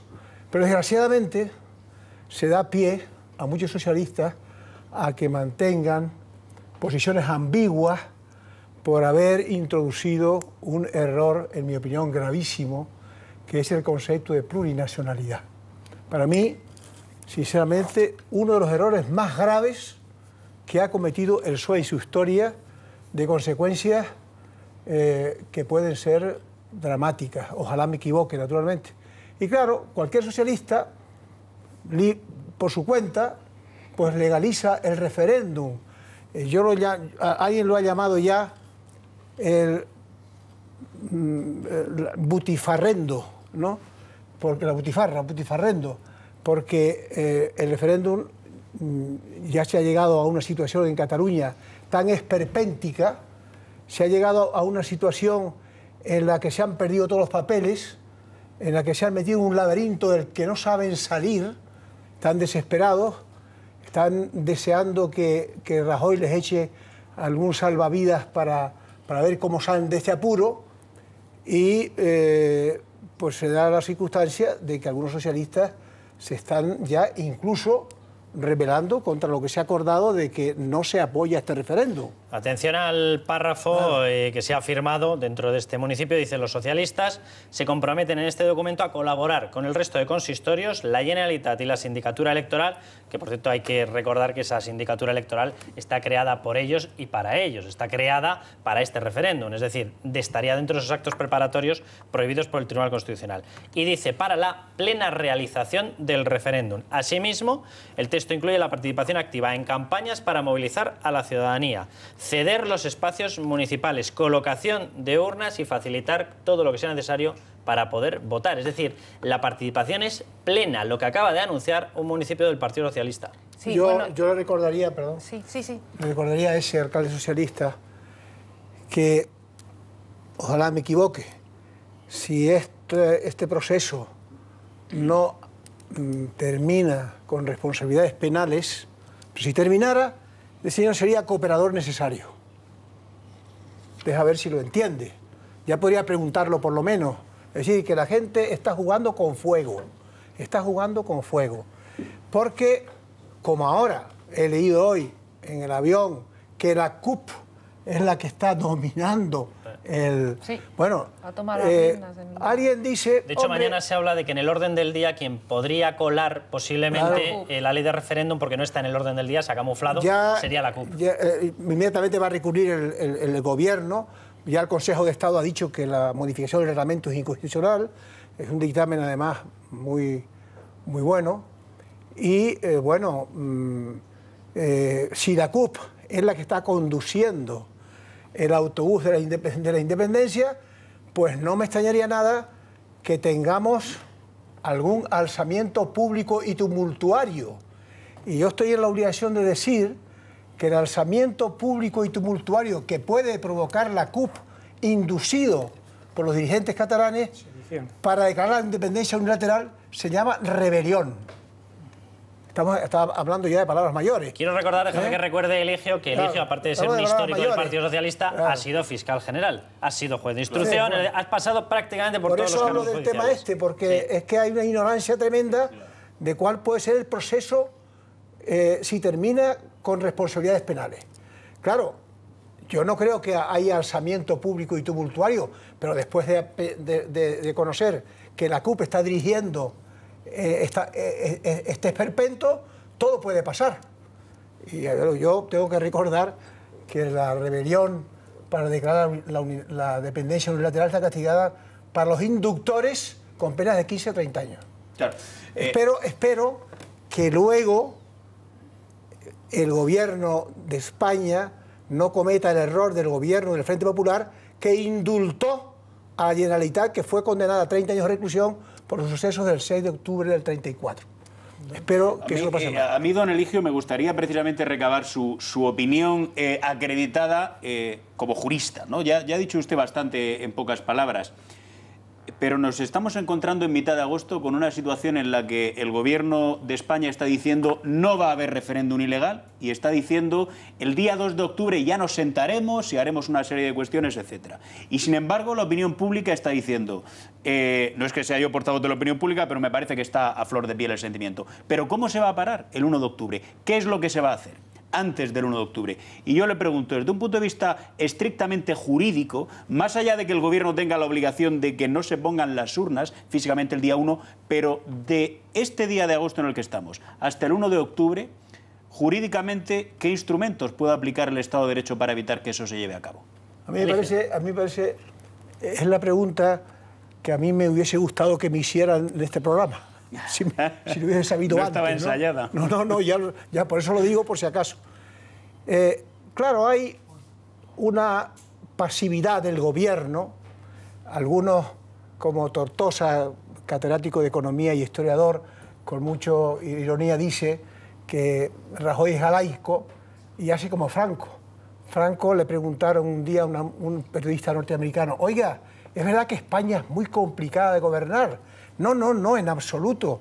Yo tengo dos carpetas, uno para los asuntos pendientes y otro los asuntos pendientes que se han solucionado.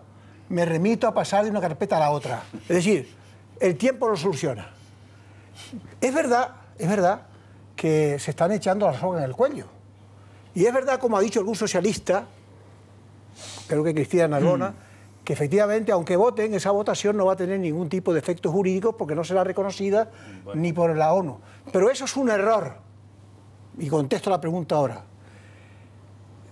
Todos los gobiernos de España, desde la Primera República hasta la actualidad, han cedido a las reivindicaciones y pretensiones del nacionalismo independentista catalán. ¿Ha servido para algo? ¿Ha servido para contener el impulso independentista? Todo lo contrario.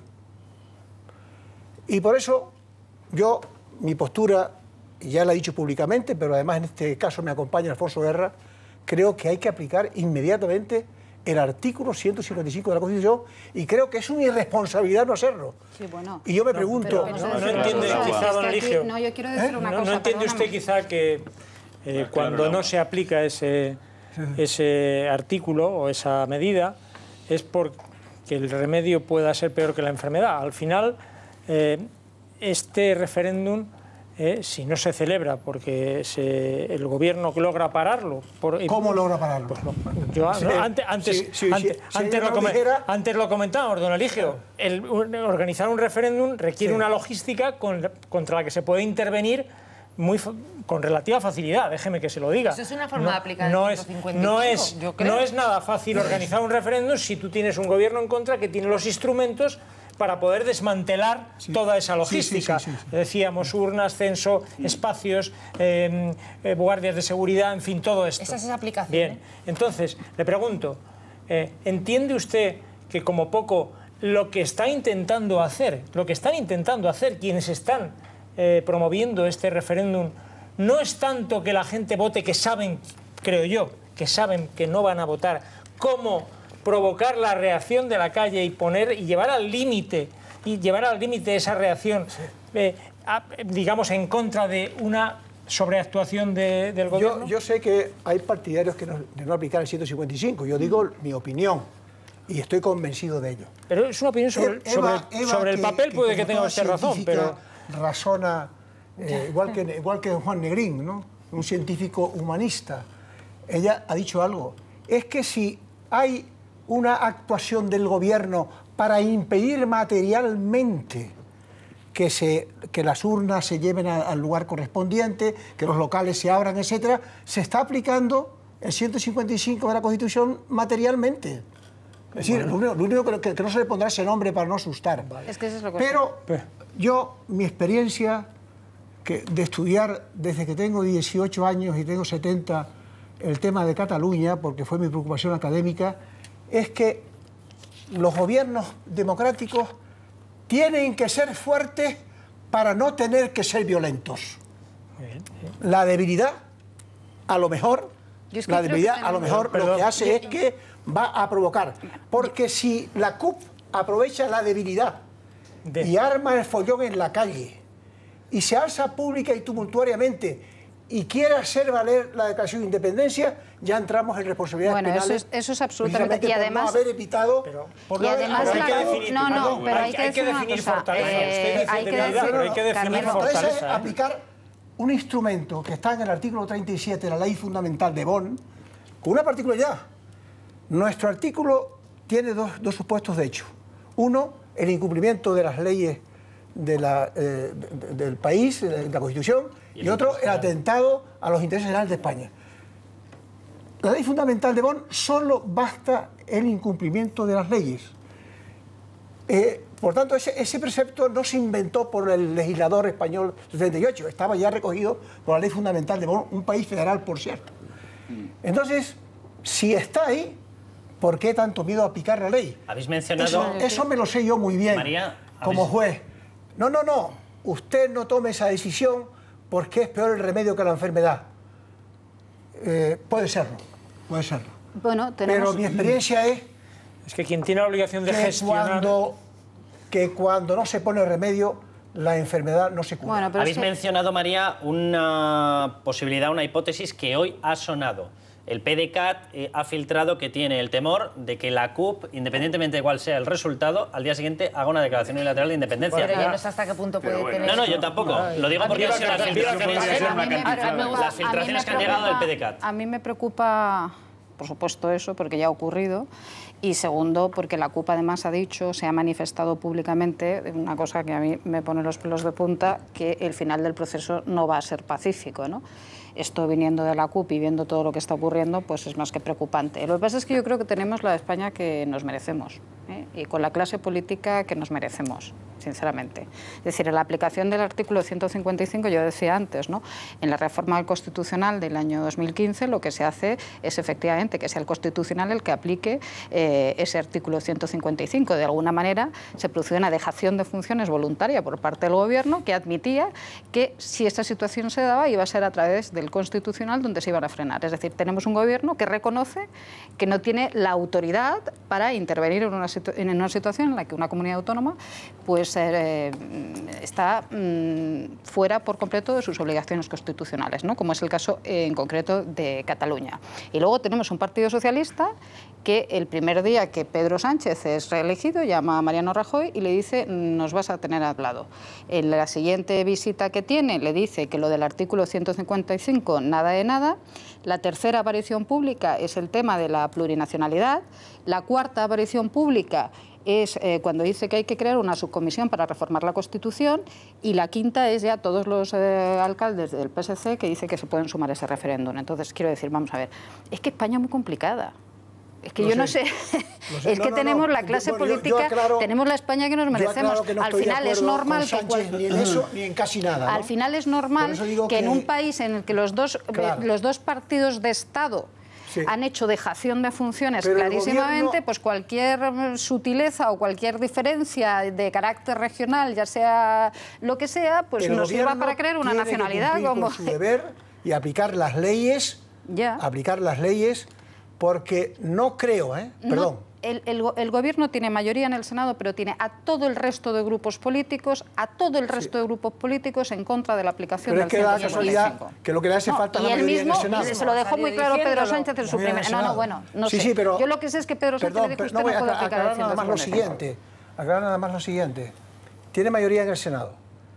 El Gobierno tiene que aplicar la ley, aunque el primer partido de la oposición no lo apoye, pero tiene que retratarse, tiene que mojarse, tiene que pasar de la ambigüedad a la realidad. Es colocar al señor Sánchez entre la espalda y la pared ante sus responsabilidades.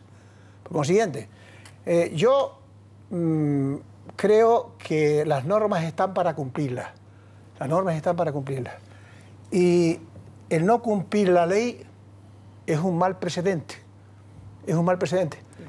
Y hay que cumplir la ley cualquiera que sean las consecuencias que se puedan producir, porque probablemente su incumplimiento puede producir consecuencias mucho peores. Le voy a preguntar a Pedro sobre esa postura que surgía en Madrid, que la verdad es que ha generado ríos y ríos de tinta sobre el Partido Socialista en Madrid, diciendo que Madrid era nación dentro de esa plurinacionalidad. Pero quiero que veamos, dentro de esto que estaba comentando María, de que esto está complicado y se está complicando, atención a la noticia que se filtraba hoy sobre Bruselas. Vamos a ver esa noticia porque se aludía a que Bruselas va a pedirle a Mariano Rajoy que negocie con Puigdemont una quita de la deuda catalana. En estos momentos, ahora nos va a dar los datos Beatriz Guzmán, pero Cataluña es la comunidad autónoma de lejos con más deuda, suma más, por ejemplo, que la deuda conjunta de todo Madrid más todo Valencia, suma 75.000 millones de euros, y Bruselas, se está hablando, está surgiendo esa filtración desde la Unión Europea, que le pediría al Gobierno, pero claro, realmente quien va a hacer el esfuerzo no va a ser el Gobierno, vamos a ser todos los españoles,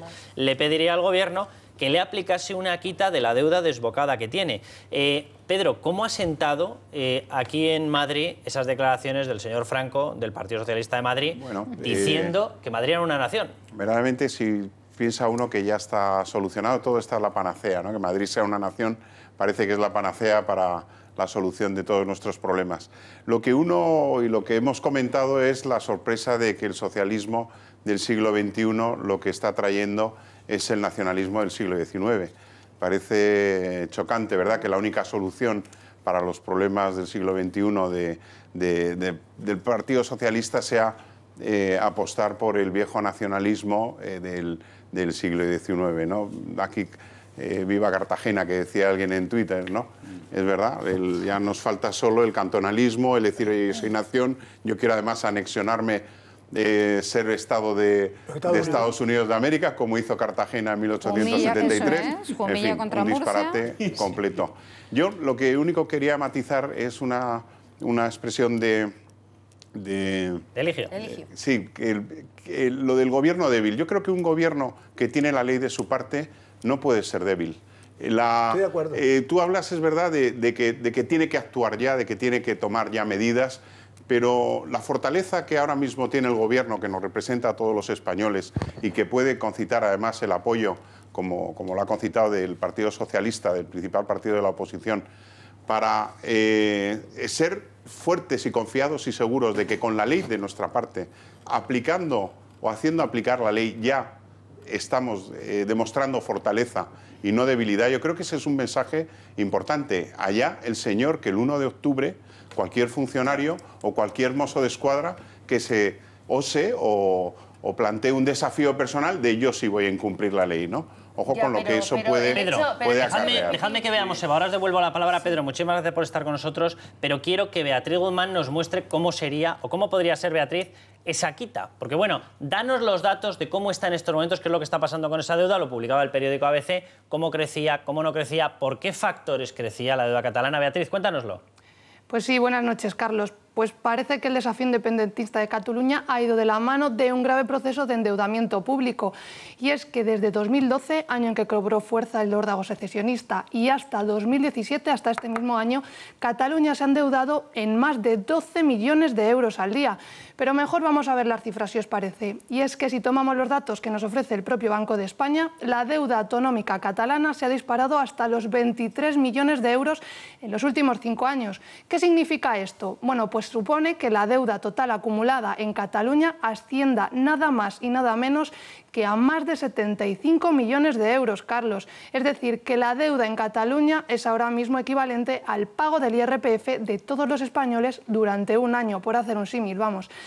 Mientras que los políticos hablan de un proceso independentista, los bolsillos de los contribuyentes parece que están sufriendo un proceso en paralelo, pero de endeudamiento. Pues muchas gracias, Beatriz. 75.000. 75.000 millones.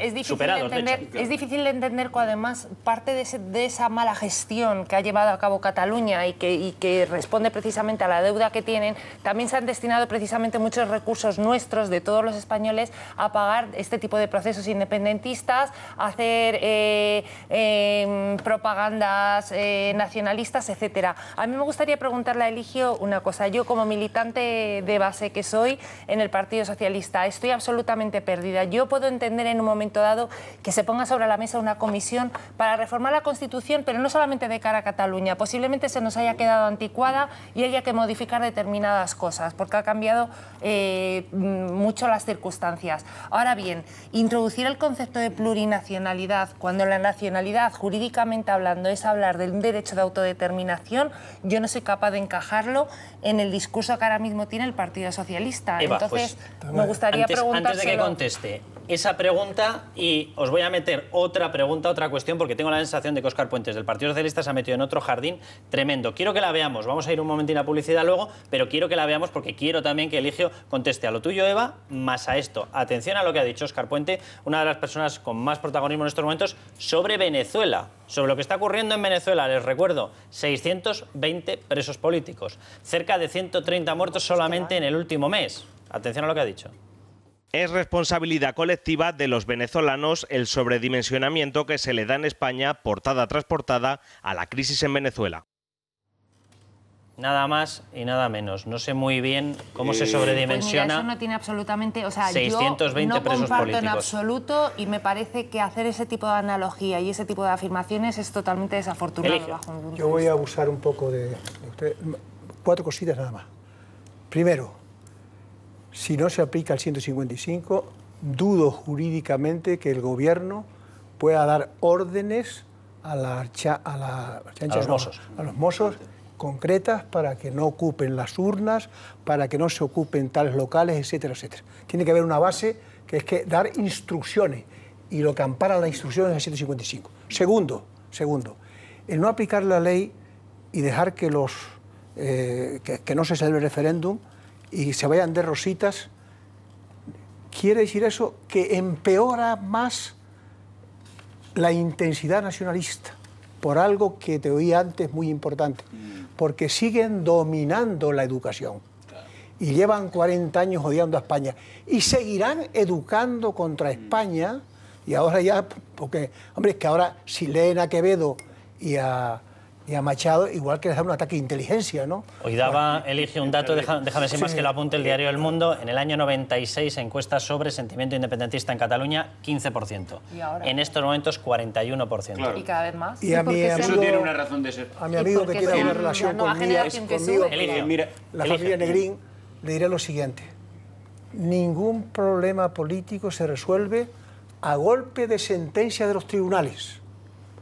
Un problema no se resuelve a golpe de sentencia del Tribunal Constitucional. Respuesta. Estoy completamente de acuerdo contigo y me alegro profundamente de estarlo. Bueno. ¿Qué os ha parecido lo de Venezuela? Ahora voy a... No, ¿por qué? Porque yo no he entendido eso de la España plurinacional. Hice mi tesina de licenciatura sobre el independentismo en la República cuando tenía 23 años y tengo 70 y no lo he entendido. Y entonces recurrí a los asesores de Sánchez. Menos lo entendí. Y entonces me he leído la resolución del Congreso 39, página 41, y dice que es para perfeccionar el carácter plurinacional de España. Te tengo que cortar, que si no, no entramos en publicidad. Vamos a publicidad, volvemos y lo recuerdo. Preguntamos por esas declaraciones de Óscar Puente. ¿Está sobredimensionado el tema de Venezuela en la prensa española? Volvemos ya.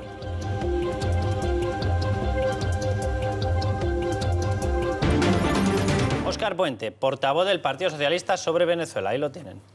Es responsabilidad colectiva de los venezolanos el sobredimensionamiento que se le da en España, portada tras portada, a la crisis en Venezuela.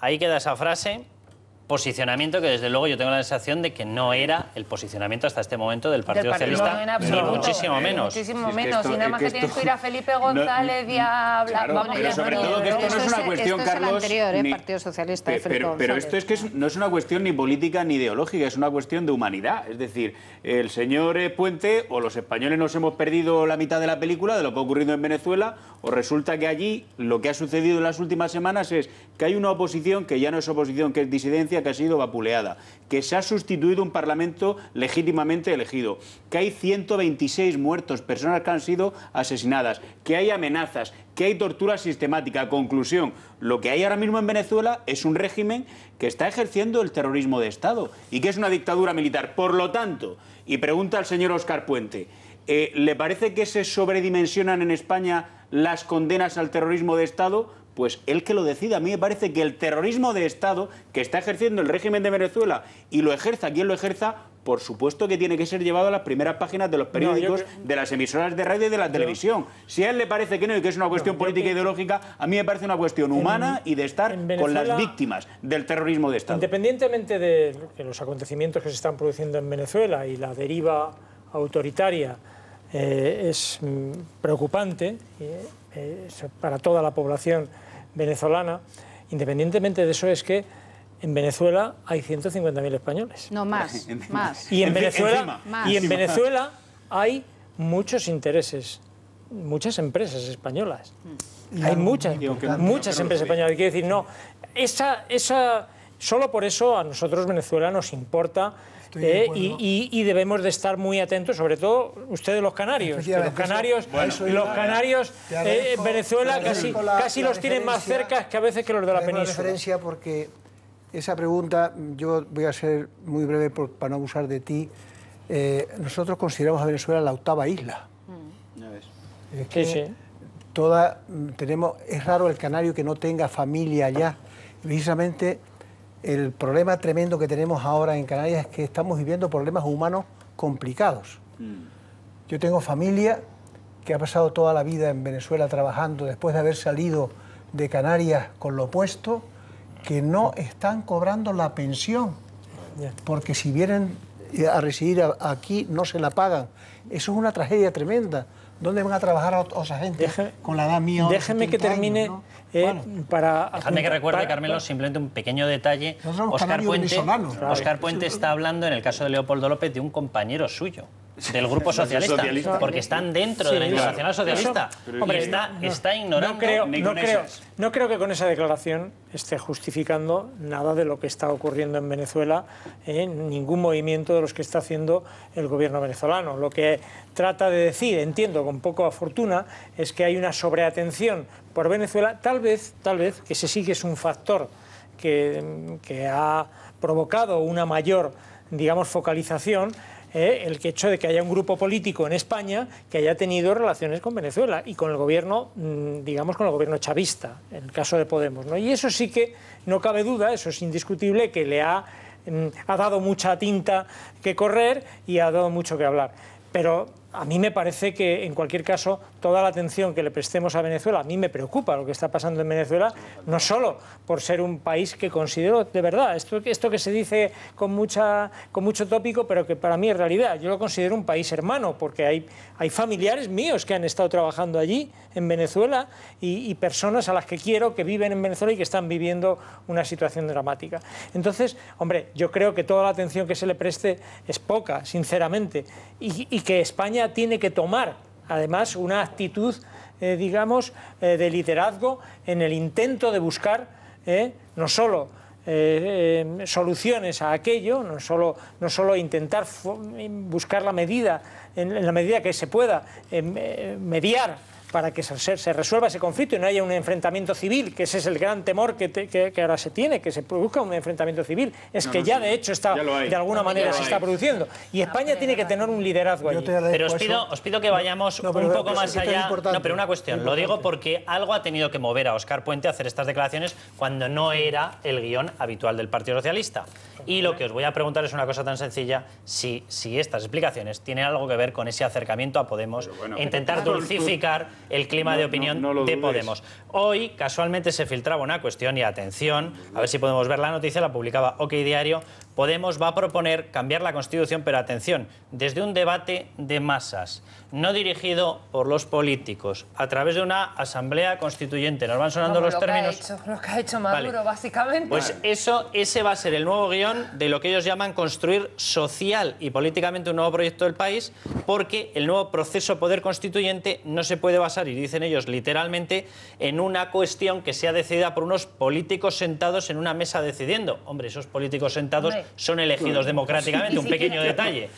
Esto suena, y de hecho así aparece la noticia citada, Asamblea Constituyente. Ni siquiera Hugo Chávez se atrevió a hacer lo que ha hecho Maduro, que es precisamente saltarse la Constitución y saltarse el referéndum.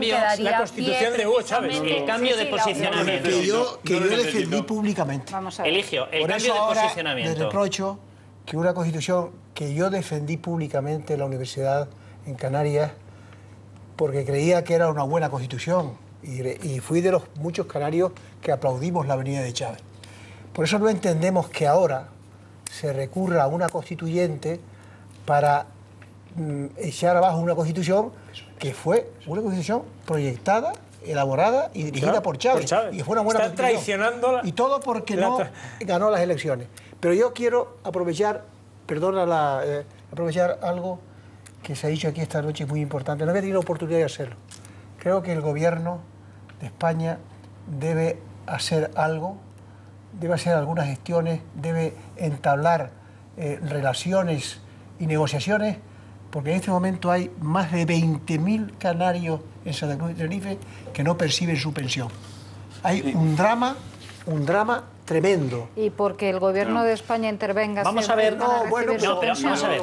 La noticia de hoy son esas declaraciones de Óscar Puente. Vamos a esas declaraciones. A favor de sus ciudadanos. Repítenos, porque la prensa, Gemma, está destacando muchísimo esas declaraciones de Óscar Puente. Sí, concretamente el diario ABC en su portada lleva esto precisamente, el tema de Venezuela, y dice: la Venezuela que el Partido Socialista no quiere ver. Crítica al sobredimensionamiento que se da en España a la dictadura chavista. Claramente lo que estabais hablando antes, esas declaraciones del socialista. Por cierto, que incorpora una actualización del número de presos políticos. Lo digo porque la OEA hace una semana, 2 semanas, lo cifraba en 620 personas y lo cifra ya en 676 presos políticos, Carlos. Bueno, yo tengo que decir que estos son unas declaraciones de Óscar Puente. Espero, porque no es desde luego la voz mayoritaria del Partido Socialista. Yo no me considero ahí en la crítica. es un personaje fundamental en la dirección del nuevo Partido Socialista. Pero también tenemos muchas veces salidas de tono de políticos lo que pasa es que ya son, espero que sea lo que pasa es que son varios elementos. A mí me parece... Es el portavoz, lo está haciendo con un fin. Lo digo porque ocurre en relación después, a lo que después del pacto de gobierno en Castilla-La Mancha. Voy a ser muy rápido. En relación a lo que preguntar, a mí me parece que lo que hay en el Partido Socialista es lo que parece. Hay un corrimiento a la izquierda o una podemización. Le podemos llamar como queramos. ¿Por qué? Hombre, el tema de Castilla-La Mancha, hacer un acuerdo de gobierno con Podemos, no creo que fuese un calentón hacer un pacto de gobierno. Primero. Segundo, el tema de decir que los medios de comunicación, en términos generales, matar al mensajero, están sobredimensionando el tema de Venezuela. Hombre, a los dirigentes de Podemos se lo hemos escuchado durante muchos meses y años. El tema de que aparezca de repente un señor del Partido Socialista diciendo que Madrid es una nación. Que mañana vaya usted a saber si aparece el líder del PSOE en Albacete diciendo que Albacete también es una nación. A mí me parece que podemos llegar a la conclusión de que son muchísimas casualidades y de que el PSOE está desnortado. Pero yo creo que no. Yo creo que han imprimido una dirección muy clara en un sentido y están viendo algunos sondeos de intención de voto en los que se desprende la idea de que la radicalización o el corrimiento a la izquierda o la podemización, de momento a Pedro Sánchez no le está yendo mal. De momento. Y por ese camino van. El resto de portadas... Vamos a comentar, Carlos, la segunda de ABC, si te parece, y va por los paros de los aeropuertos. Dice, los paros en los aeropuertos y las protestas sindicales amenazan con un otoño caliente. Como comentábamos, mañana los sindicatos van a convocar esa huelga desde el 15 de septiembre al 30 de diciembre. Huelgas indefinidas. Nos vamos con El Mundo. Habla del separatismo, del desafío separatista. El Parlamento lanza el desafío al Estado y el Partido Popular renuncia al artículo 155. Es otro de los temas que está saliendo muchísimo, lo de la renuncia que ha citado Rafael Hernando, diciendo que el gobierno renuncia al 155. Sí. Cerramos las portadas. Y seguimos también con El País, que también titula por este tema: Rajoy descarta aplicar el artículo 155 para evitar la consulta en Cataluña. Carlos. Último comentario. Que a mí me llama la atención, sobre todo, que sea Rafa Hernando el que tenga que decir esto realmente, ¿no? Es decir, cuando la renuncia o no renuncia a la aplicación del artículo 155 debe partir del Ejecutivo, evidentemente. O sea, que por lo menos podían haber mantenido las formas y ser alguien del Gobierno, al menos el que trasladase el mensaje de que ese artículo 155 sigue siendo tabú. Resultaba la pregunta que nos hemos quedado sin tiempo, Gemma. Pues vamos a cerrar el barómetro. Les preguntábamos por el tema de la polémica del informe de Sabadell. ¿Son anticatalanes Quevedo y Machado, como planteaba el Ayuntamiento de Sabadell? Un 70% de ustedes consideran que no. El 30% restante que sí. Nosotros venimos mañana, Carlos. Hay un 29,5% que ha dicho que sí. La próxima vez lo preguntamos con Goya y Calderón de la Barca. A ver si tenemos más fortuna. Bueno, muchísimas gracias a todos. Muchísimas gracias, Licio, por haberte venido. Mañana estaremos aquí, les contaremos Consejo de Ministros extraordinario. Cuidado con lo que puede ir, porque coincide con esa cita del Parlamento catalán, en el que parece que la CUP podría colar de tapadillo la famosa votación de la ley de referéndum. Mañana estaremos aquí. Hasta entonces, ya saben, a levantar España.